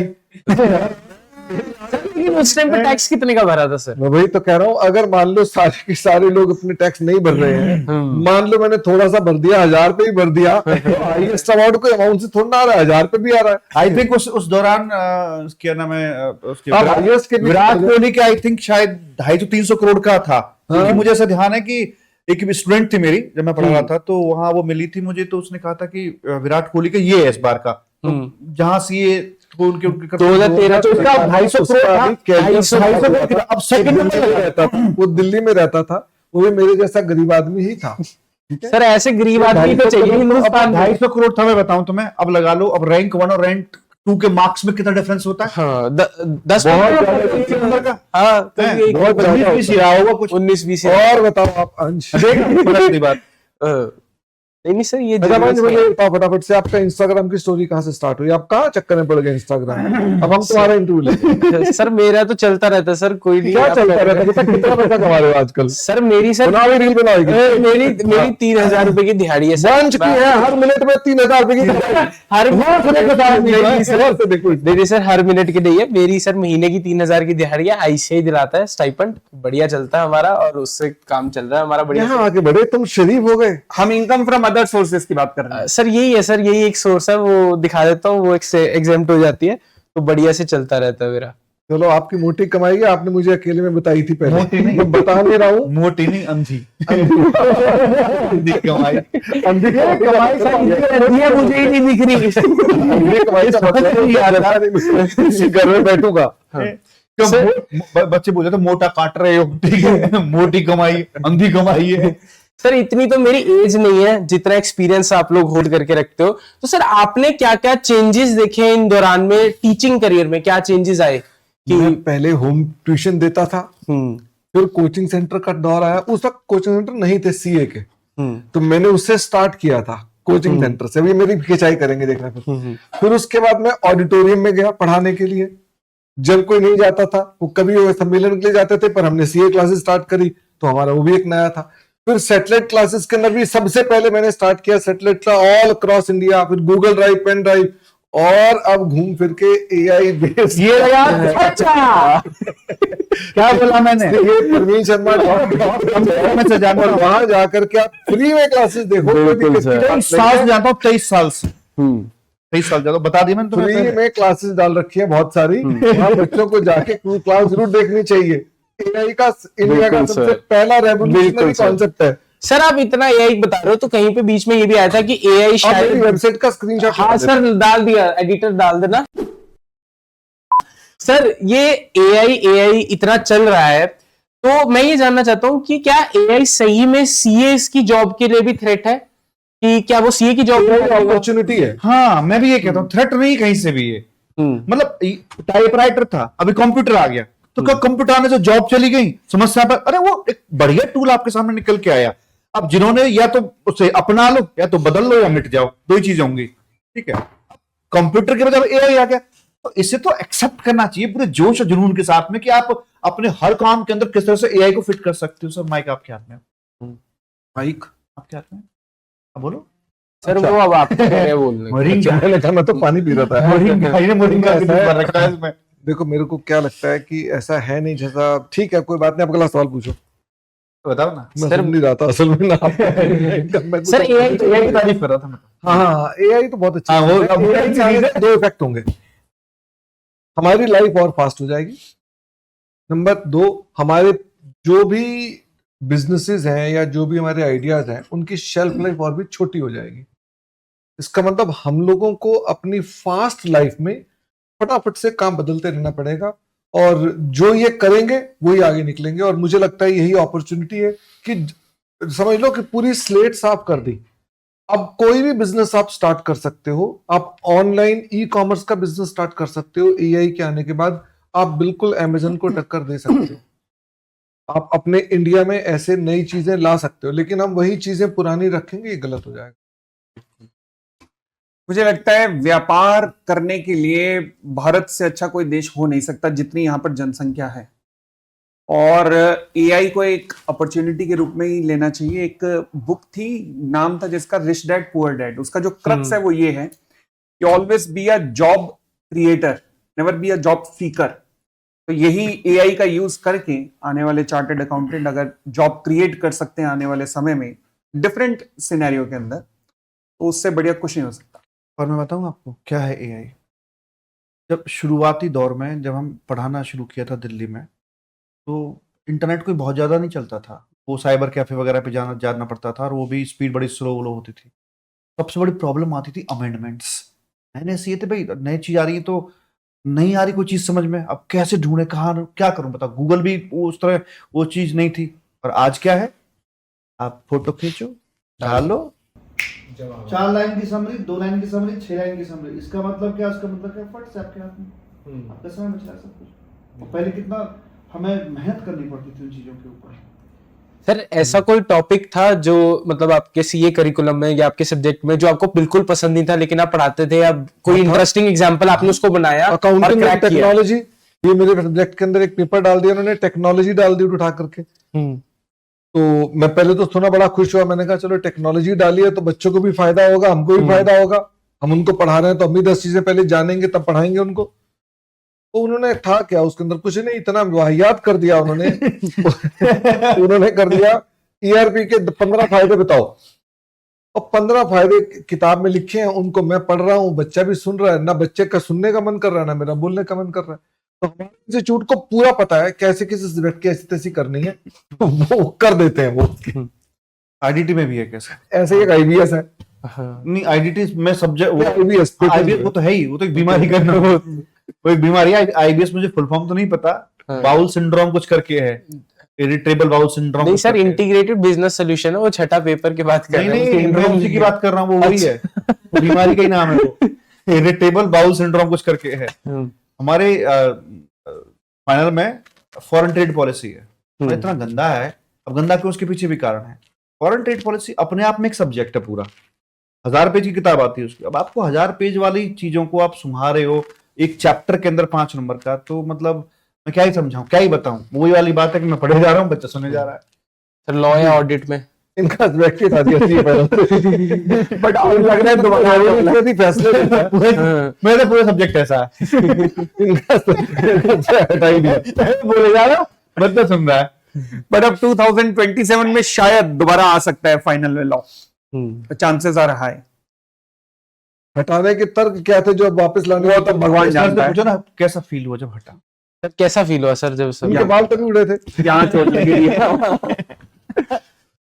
सब्जेक्ट आ जाएगा, बाल नहीं आएंगे। अपना वो तो गए। और सर कोई इंटरेस्टिंग तरीके से आप कोई कंसेप्ट समझाते हो कि हाँ ये वाला कंसेप्ट में बड़े इंटरेस्टिंग तरीके से समझाते हो कि कोई भी समझ जाएगा इस कंसेप्ट को? डेमो नहीं, अब इसको, इस सवाल का अगर मैं ये जवाब दूंगा, बेटा मैं ब्रांच अकाउंटिंग में बच्चों को उनका इंडिपेंडेंट ब्रांच जो किसी को समझ नहीं आती मैं अच्छे से पढ़ाता हूं, तो ऐसा लगेगा कि शायद बाकियों के अंदर, हमारे सारे सब्जेक्ट में उतना इंटरेस्ट आता है, तो बच्चे को भी और हमको भी। मैं अभी एक स्टार्ट करने वाला हूं फाइनेंशियल इंस्ट्रूमेंट्स करके 3 अक्टूबर से, तो उसमें इतना रियलिटी में रस है फाइनेंशियल इंस्ट्रूमेंट। जैसे मैंने कहा कि अगले 1 अप्रैल 2027 से आरबीआई क्रेडिट जो डेरिवेटिव स्वैप है वो लेकर आ रहा है। यहाँ लोगों को उसका मतलब नहीं पता, वो कहां से उसको इंट्रोड्यूस कैसे करना है, बच्चों को यही जानकारी नहीं। और सीए फाइनल पढ़ने के बाद भी इसका मीनिंग नहीं पता। हम अपने बच्चों को समझाते हैं डेरिवेटिव के अंदर हम इसका कॉन्सेप्ट क्या है, इसको हम कैसे ईसीएल के साथ जोड़ते हैं और ईसीएल बैंकों से क्या इफेक्ट हो रहा होता है, ये जनरली बच्चा सुनता नहीं है उसके अंदर।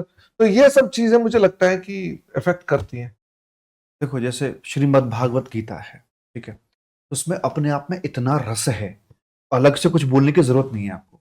आप मेरी कोई भी क्लास उठा के देखना यूट्यूब से, कहीं से भी रैंडमली देखना, आलतू फालतू के कोई ये मार्केटिंग नहीं है वगैरह है ना, मतलब ये मार्केटिंग नहीं है, मिलेगा नहीं, ठीक है ना, कुछ भी नहीं मिलेगा आपको, क्योंकि सब्जेक्ट में रस ही इतना है। मैं आपको क्या बताऊं, देखो जलेबी होते, जलेबी इतना रस तो बच्चों को पूरा भाई पढ़ना चाहिए, बाकी पढ़ने नहीं चाहिए बाकी ऊपर। इतना रस जो आपको चास नहीं है। अब वही चास सर एआई में डुबो के दे रहे हैं, और चाशनी जो बनाई सर ने एआई से बनाई है, एआई से बनाई है। अब सर को ठीक लग रहा होगा।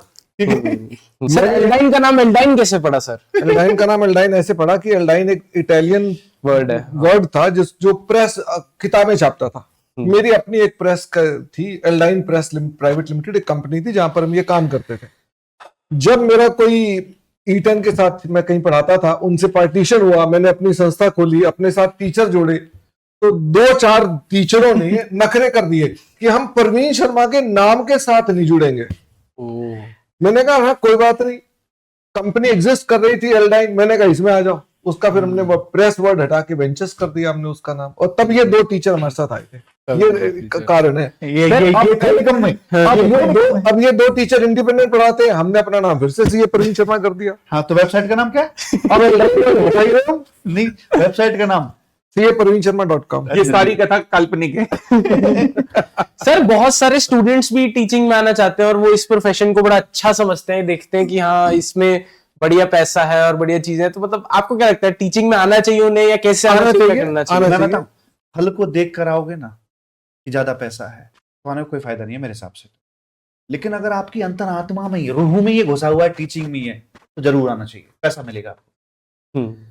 मतलब ये फैक्ट बता रहा हूं मैं आपको। आपका जहां मैं आपको बताता हूं, पढ़ाने में इतना मजा आता है, इतना मजा आता है, कई बार तो मुझे सपने में भी अगर मान लो याद आता तो लगता है कि हाँ अचानक की मैं क्या चीज चल रही थी क्लास के अंदर, मैं क्या पढ़ा रहा था, मैं उठ जाता हूँ उसके अंदर। पढ़ाना एक बड़ा सेटिस्फाइंग जॉब है। मैं एक छोटी बात करता हूं आपके साथ, किसी भी जॉब में या कोई काम में ना 3 चीज देखी जाती है।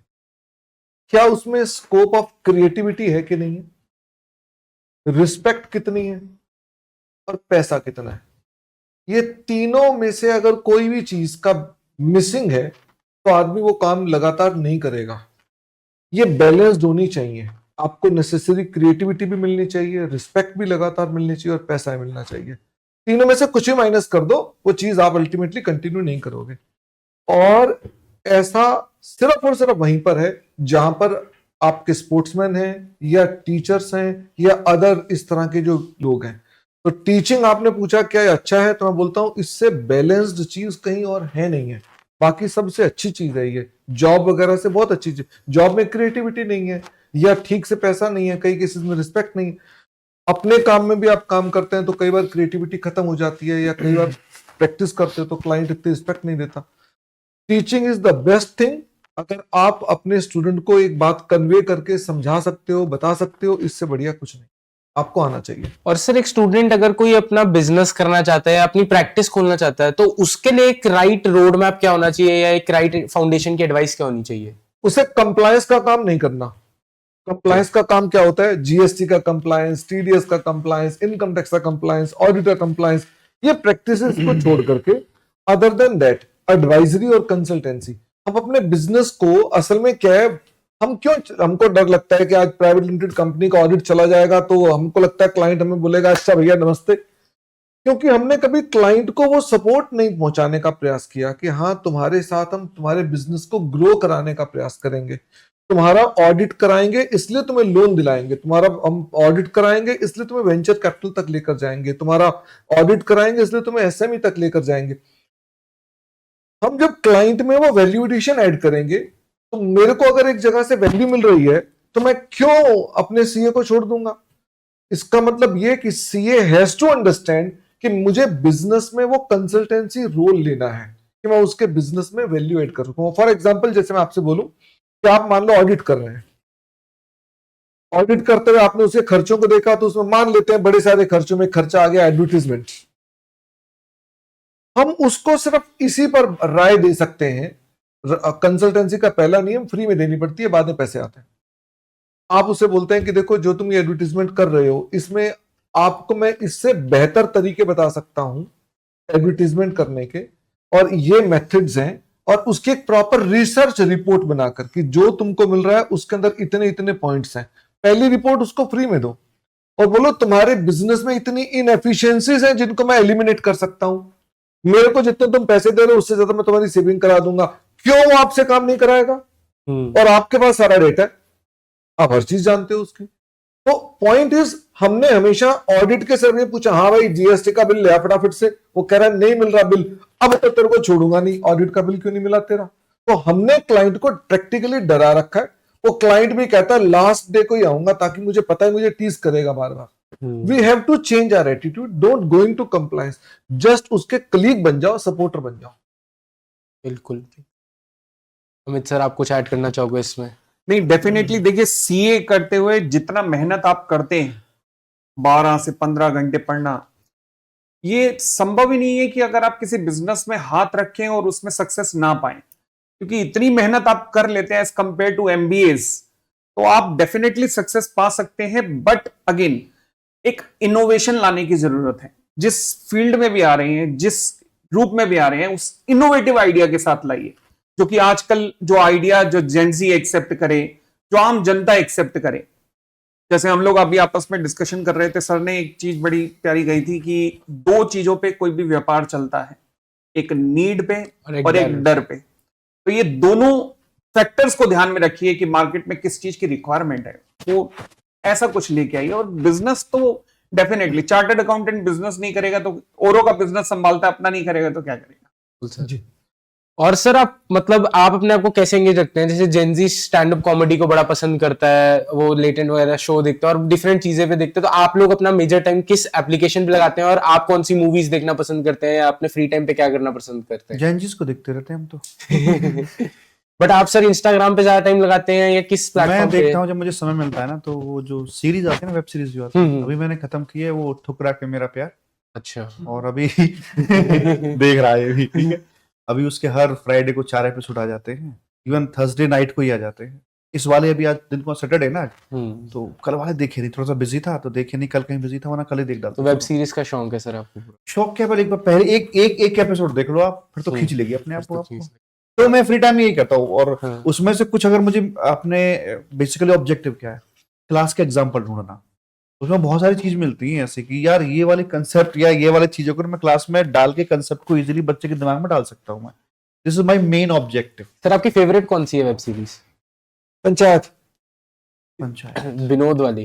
अभी इसको एग्जांपल दिया था ना इसमें। वो जो पंचायत है ना, वो पंचायत वही है ना, हाँ। जी तो पंचायत मतलब वो उतर गई है अंदर तक, होती कुछ कुछ उतर जाती है, अंदर तक उतर गई है। अरे कि ये बड़ी शानदार चल रही है, ये क्या बोलते हैं सर, टुकड़ा के मेरा प्यार, देखना मजा आ जाएगा उसमें। अच्छा। और सर आप क्या करते हो? मेरे पास सब्सक्रिप्शन ही नहीं है किसी में। सर ये सारे पैसे बचा रखे हैं सर आपने, क्या कर रखे हैं, सारे इकट्ठे करके रखे इनकी हैं। कसम खाता हूँ। सर कहाँ लेके जाओगे सर इतने कोई सारे पैसे पैसे? है ही नहीं। मैं बताऊं क्या करें, ये स्टूला मुझे पता है कीर्ति नगर में मिलता है, 1.5 लाख का है। पता क्या करे राजकुमार, ये पास के बाजार से लाया था 4,000 रुपए का, तो ये है। ये 1.5 लाख का है? ये 1.5 लाख का 1.5 है? लाख का तेरा 4, ये इंपोर्टेड है, इसका 4,000 रुपए का मेरे बच्चे। 4,000 रुपए लाया हूँ मैं। क्या 2,000 का ये? आप एक मतलब मैं कुछ कमेंट ना कर दूं, क्वेश्चन मार्क ना कर दूं, पहले से पहले मेरा माइंड जो है ना वो ब्रेन वॉश कर दिया यहाँ पे आके कि ऐसे ऐसे करके। सर मतलब प्रॉपर्टियां भी बता रहे थे आप, एक इधर है, एक चंडीगढ़ में है, एक वहां है, एक उधर है। कि पूरा पूरा शहर ही बिसा दिया मैं तो। यहाँ से एक पत्थर उठा के किसी भी दिशा में मार दो, हाँ। वो सर की प्रॉपर्टी में जाके सर की प्रॉपर्टी में जाके लगेगा। क्योंकि इस कमरे में बाकी कवर्ड है, तो इसी कमरे में गिरेगा। सर आप अपना मेजर टाइम किस एप्लीकेशन पे लगाते हो? मेरे पास बाई चांस की बात है, मैं सोच यही रहा था कि इस प्रश्न का क्या जवाब बनता है। मेरे पास टाइम है ही नहीं है बाई चांस। फिर भी सर किस पे आप ज्यादा एक application, व्हाट्सएप पे? एक एप्लीकेशन है, किस पे सर? capraveesharma.com। नहीं, मतलब ऐसा नहीं, मतलब मेरे पास कोई ऐसा by chance I am sometimes even troubled कि मैं इतना बिजी क्यों हूँ। तो मेरे पास अभी बिल्कुल भी समय नहीं है। बट आप एक्स पे ट्वीट वगैरह करते रहते हो, वो हम क्या? देखते रहते हैं एक्स वाली एप्लीकेशन पे। हाँ, वैसे अगर मैं कहूँ कि मैं इट्स नॉट फॉर एंटरटेनमेंट, आपने क्वेश्चन कहा कि आप एंटरटेनमेंट के लिए क्या करते हैं, तो एंटरटेनमेंट के लिए कुछ नहीं है, लेकिन एक्स एक जरिया है तुरंत न्यूज को पता करने का, वहां तुरंत पता चल जाता है और लोगों के विचार भी पता चलते हैं। सर आप? मैं अपना टाइम कॉर्पोरेट न्यूज में, हाँ कॉर्पोरेट न्यूज उनको एनालाइज करना। सर वो फन की बात पूछ रहे हैं वो। यही मेरा फन यही है। सर बता दो सर, रिलायंस ने इतना प्लांट लगा दिया, ये तुम्हारा बाकी कोई ऐप इतने रस्सी का रन के लिए आदमी क्लास में भी फूट फूट के झलकते हैं, सही बताया है थोड़ा। लेकिन यहाँ पे फर्स्ट कुछ का नहीं। सोचा इन्होंने अपनी जीएसटी की मार्केटिंग कर डाली, परवीन शर्मा ने फिर कह दिया सीए मेरा लॉ ही चला गया। कह रहे मैं तो बोलूं कुछ ना कुछ तो कॉर्पोरेट। अब पता नेचुरल जवाब दे दो सर। सर दो सर। जैन जी को ये पता हो, जैन जी को पता क्या ये भगवान शिव के बहुत बड़े भक्त हैं और मेरे ख्याल से शिव पुराण और बाकी इन सब चीजों पर इनको बहुत प्रगाढ़ नॉलेज है और ये उसके ऊपर बहुत मेहनत करते होंगे मेरे हिसाब से। सर कौन है आपके लिए शिव? वो ही शिव जी? बताओ सर, इस बात का जवाब दो। शिव से आप क्या समझते हो? क्या शिव जो हमको सबको दिखते हैं मूर्त के अंदर वो है, या शिव का मतलब कुछ और है? शिव केवल शिव ही ऐसे हैं जो निराकार भी हैं और जो साकार भी हैं, जो पर ब्रह्म हैं, जो हर जगह हैं, जो शायद कहीं नहीं है, वो शिव हैं। जो आप में है, जो मुझ में है, जो हर जगह है, वो शिव है। शिव जी, शंकर भगवान और भोलेनाथ एक ही हैं, अलग अलग? अलग अलग रूपों में उनको अलग अलग नाम दिए गए वो हैं। स्वरूप है जो आप बोल रहे हो। अलग शिव अलग का मतलब कुछ और है। अब वही मैं पूछ रहा हूँ ना कि वो जो है शिव माने ये यूनिवर्स, अनंत। अनंत। सर आप भी अभी शायद मानसरोवर मैं कैलाश जाके आए, मानसरोवर तो होकर सर आया हूं। कैसा था एक्सपीरियंस उसका? बहुत ज्यादा, जैसे मैं बोलूं कि लाइफ चेंजिंग एक्सपीरियंस है। सबको करने का प्रयास करना चाहिए, अपने जीवन में एक बार जाना जरूर चाहिए। और शिव किसी को निराश नहीं करते। बस आप जो इच्छा से जाएंगे आपकी मनोकामना पूर्ण होगी। और मनोकामना ऐसी मत रखना कि मुझे कार चाहिए, मकान चाहिए। आपकी मनोकामना बड़ी सोची समझी होनी चाहिए। लाइफ में एक बार जा रहे हैं तो बड़ी सोची समझी होनी चाहिए कि मनोकामना नहीं होनी चाहिए, लाइफ चेंज कर सकती तो है। पूरी हो चुकी ना, हमारी तो रहती है। पहली बात तो ऐसी मनोकामना विचारणीय होती है, अच्छा सर, मतलब विचारों की होती हैं, बिल्कुल सर। अपने व्यवहार में बदलाव की होती हैं। और शिव उसके अंदर आपको बताने का प्रयास करते हैं कि आप अपने व्यवहार में सर्वोत्तम बनने के लिए इन इन बातों का ध्यान रखो। ये विचारणीय बातें हैं, इसमें कुछ आपको प्राकृतिक नहीं मिल रहा। पता मैंने क्या ऑब्जर्व किया है सर से, इस जो सर की जर्नी के पीछे अभी कैलाश मानस गए थे, तो जब सर इसके बारे में बोलते हैं ना तो अंदर से कुछ अलग ही वाइब्रेशंस आ रहे होते हैं। आई हैव नोटिस्ड कि आज चौथी पांचवी बार हो रहा है ये, एंड डेफिनेटली सर को कुछ ऐसा फील हुआ है वहां पर जो सर पर्सनली मतलब बताना नहीं चाहते, बट वो अंदर ही रखना चाहते हैं। और लेकिन हुआ जो भी है वो बहुत तगड़ा हुआ, ये मैं कह सकता हूँ। मैंने भगवान कुछ से तो हुआ। भौतिक मांग नहीं रखी थी कि मुझे ये चाहिए वो चाहिए, लेकिन मैंने अपने व्यवहार में कुछ बदलाव लाने की बातें करी थी। और मुझे वो शायद भगवान शंकर ने बड़े अच्छे तरीके से समझाने का प्रयास किया है कि बेटा इस चीज को ऐसे किया जाता है। सर सीए स्टूडेंट्स को ना जनरली कॉलेज लाइफ जीने को नहीं मिलती। तो आप तो सर दिल्ली यूनिवर्सिटी के पढ़े हुए हो और आप लोगों ने भी पूरा एमकॉम बीकॉम करे हुए, तो सर कॉलेज लाइफ कैसी थी आप लोगों की? एंड कॉलेज लाइफ में कुछ फन किया हो, मजे किए हो? कॉलेज लाइफ तो गंदी थी ना, नहीं पर वही था, क्या नाम है, गलती से हमने बीकॉम फर्स्ट ईयर में टॉप कर दिया था, ठीक है। और पढ़ाते ज्यादा थे, उसमें 7-8 घंटे हम पढ़ाने में जाते थे, तो जिम्मेदारियां ऐसी थी। तो जो कॉलेज वाले फन मौज मस्ती होती है ना, वो कर नहीं पाए, वो मैं अब कर रहा हूँ आजकल, ठीक है। उस समय नहीं कर पाए थे। 24 है हम। रियलिटी में हमने भी कॉलेज के अंदर सिर्फ और सिर्फ अखबार पढ़ी है, कैंटीन में खाना खाया है, सिंगल क्लास, हाँ सिंगल क्लास करी है, वो भी दोस्त पकड़ के ले गया था अंदर की, चल चल चल अंदर, बाहर ही घूमते थे, चल चल चल अंदर चल अंदर चल अंदर चल। और आधी क्लास का उठ के आ गए थे। नहीं, ये जो बता रहे हैं सब पता है हमको। सर आपकी कैसी थी कॉलेज? सेम अटेंडेंस लग जाया करती थी और अटेंडेंस का मेडिकल मिल जाता था। और हम लोग 5 रुपए पढ़ाया पर डे, करते थे। जितनी छुट्टी चाहिए। हाँ, बस छोटी मोटी चीजें थी, जैसे बस में बैठ के जाया करते थे कॉलेज तक, तो कंडक्टर जो होता था बस वाला, वो मतलब उसकी इतनी हिम्मत नहीं होती थी कि पैसे मांग ले। पैसे देना दूर की बात है, अगर उसने ये तगादा भी कर दिया कि टिकट के पैसे दीजिए, तो बाबूजी की फिर मतलब इज्जत मिट्टी मिल के चालों के सामने पैसे डिमांड करते थे, तो उसको डोज दी जाएगी वहां पे। पर मैं मतलब माफी मांगता हूँ उन लोगों से जिनके साथ हमने देख रहे हो ना, ये बड़े घिनौने हमारे वो थे, कुकृत्य थे ये, जिन पे हमें उस वक्त जो अखबार में चलता था, है। 4 बसों के पीछे एक लड़का है, एक उनके लड़का है, दोषी ये बैठे हैं। एक लड़का है और वो वहाँ कैप लगा के बैठा है, एक लड़की पास में बैठी हुई है, एक करा था, फिर कैप उतार के ला कि अगर रोका तो ये तमाचा मारना है। यहाँ मैं वो बता रहा हूँ, कुकृत्य बता रहा हूँ ये मैं, कि जो शादी से पहले ही करने चाहिए। लड़की भगाई। हाँ, मतलब दूसरा ये जो इन्होंने बस के शीशे तोड़े, आज पूरा का पूरा जीएसटी बाहर आ गया। तो ये कुछ घटनाएं रही थी उस समय की। तो हमारे साथ के बोलते थे कि यार तू ये काम भी कर लेता है, तू ये अब भी कर लेता है, तू ये अब भी कर लेता है, तू ये भी कर लेता है। तो अब बस करो, 5:30 हो रहे हैं। तो सर एक बस लास्ट सवाल पूछना चाहूंगा, मतलब 2 सवाल है मेरे लास्ट। पहला तो सर, क्या आज अगर आप दोबारा 21 के होते, आपके पास दोबारा मौका होता, क्या आप तब भी सीए करते? The answer is yes. मैं तो पढ़ाते, मेरे बच्चे ना कर रहे हो, लेकिन मुझे लगता है कि शायद अगर मुझे मौका लगे तो मैं दोबारा करूंगा। आप भी करते सर? मैं भी करता। सीए करते, पढ़ाते, और जो हमारे फैसले रहे, जो हम लाइफ जिए ना, हम इसी लाइफ को जीना दोबारा से पसंद करेंगे। आज जो भी पहचान है वो इस डिग्री की वजह से।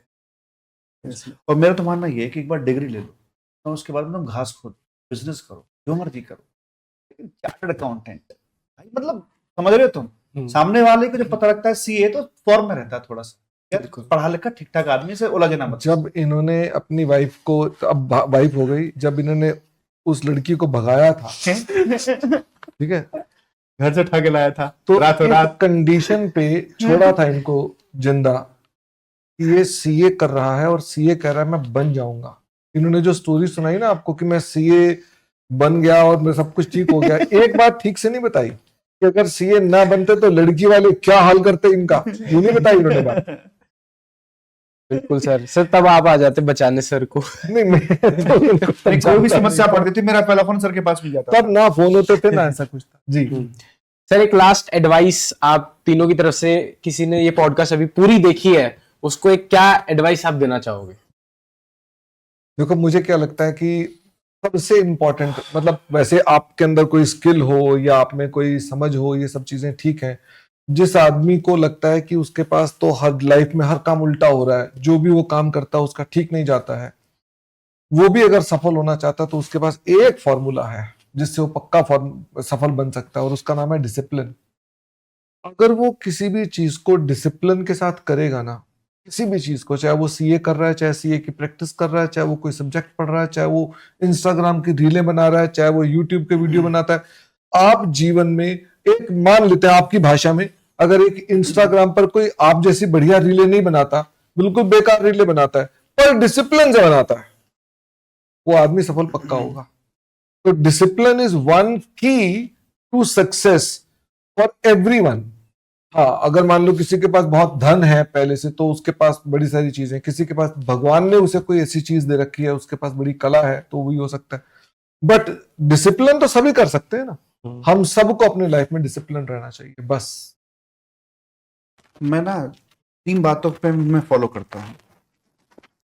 नंबर 1 कि मुझे क्या करने को मन कर रहा है और क्या करना चाहिए, ये बात हर व्यक्ति को पता होती है, सबको पता होती है, छोटा हो बड़ा हो जेंजी हो कोई भी हो, सबको पता होती है क्या मन कर रहा है और क्या करना चाहिए इस सिचुएशन में। तो मैं कोशिश करता हूं कि मैं वो करूं जो मुझे करना चाहिए, ना कि मन की बात मान। कोशिश करता हूं, देखो ऐसा ऑलवेज नहीं हो पाता बट कोशिश करता हूं मैं मैक्सिमम। नंबर 2, लाइफ में बड़े उतार चढ़ाव से आते हैं और एक स्टार्टअप भी शुरू किया है तो समझते हो कि भाई स्टार्टअप में भाई शुरू में तो ये चलता है, उतार चढ़ाव चलते, कभी छत से लग जाते, कभी जमीन में गिर जाते हैं, यार क्या है। तो वहां पर जब नेगेटिविटी आती है तो मैं सोचता हूँ यार अगर मैं ओवर थिंकिंग कर रहा हूँ, ओवर थिंकिंग बोलते हैं, ओवर थिंकिंग नेगेटिव साइड में कर रहा हूँ तो पॉजिटिव साइड में भी तो कर सकता हूँ, है तो ओवर थिंकिंग ना, वही उधर साइड में कर लो, वो मेरी कंपनी भाई इतने 1000 करोड़ की बनेगी, ऐसा होगा ये होगा, ओवर थिंक कर लो ना, क्या उसमें कौन सी आफत आ रही है। और तीसरा, जब ओवर थिंक भी नहीं कर पा रहा हूं तो मैं अंदर से मौन हो जाता हूँ, शांत, ना मैं पॉजिटिव सोच रहा हूं ना मैं नेगेटिव सोच रहा हूं, और हर पल बदल रहा है, एवरी मोमेंट। जो सूरज चलता है ना कि कभी छाया कभी धूप कभी छाया, जिंदगी ऐसी ही है। तो जो अभी दुख है या सुख है ये कुछ समय बाद शायद नहीं रहेगा, और लास्ट में ये सोच लेता हूँ कि आज से ज्यादा खुश हूँ या ज्यादा दुखी हूँ तो क्या आज से 7 दिन बाद ऐसी पोजीशन हो कि द आंसर इज नो। जय जय श्री राधे। लास्ट सर आपकी तरफ से। मुझे लगता है जो भी आपके मन में आ रहा है उसे करना चाहिए, बट एक प्रिंसिपल हमेशा ध्यान में रखना चाहिए कि आपके द्वारा किए गए किसी भी काम से समाज का बुरा ना हो, समाज के साथ फ्रॉड ना हो और किसी अच्छे व्यक्ति को नुकसान ना पहुंचे, बस इस बात का ध्यान रखना चाहिए। फिर पूरी प्रकृति या नेचर जो है आपके उस काम में आपका सपोर्ट करने के लिए आ जाती है।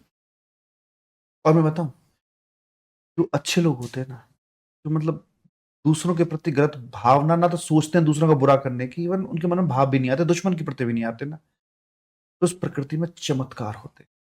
और मैं आपके सामने एक चमत्कारी हूँ, शायद मैं गांव से उठा हुआ हूँ और मुझे नहीं लगता कि जो आज मुझे भगवान ने दिया है शायद मैं डिजर्व करता हूँ, और मैं कर रहा हूँ, तो एक चमत्कार है। जय जय श्री चलो जय जय श्री राधे।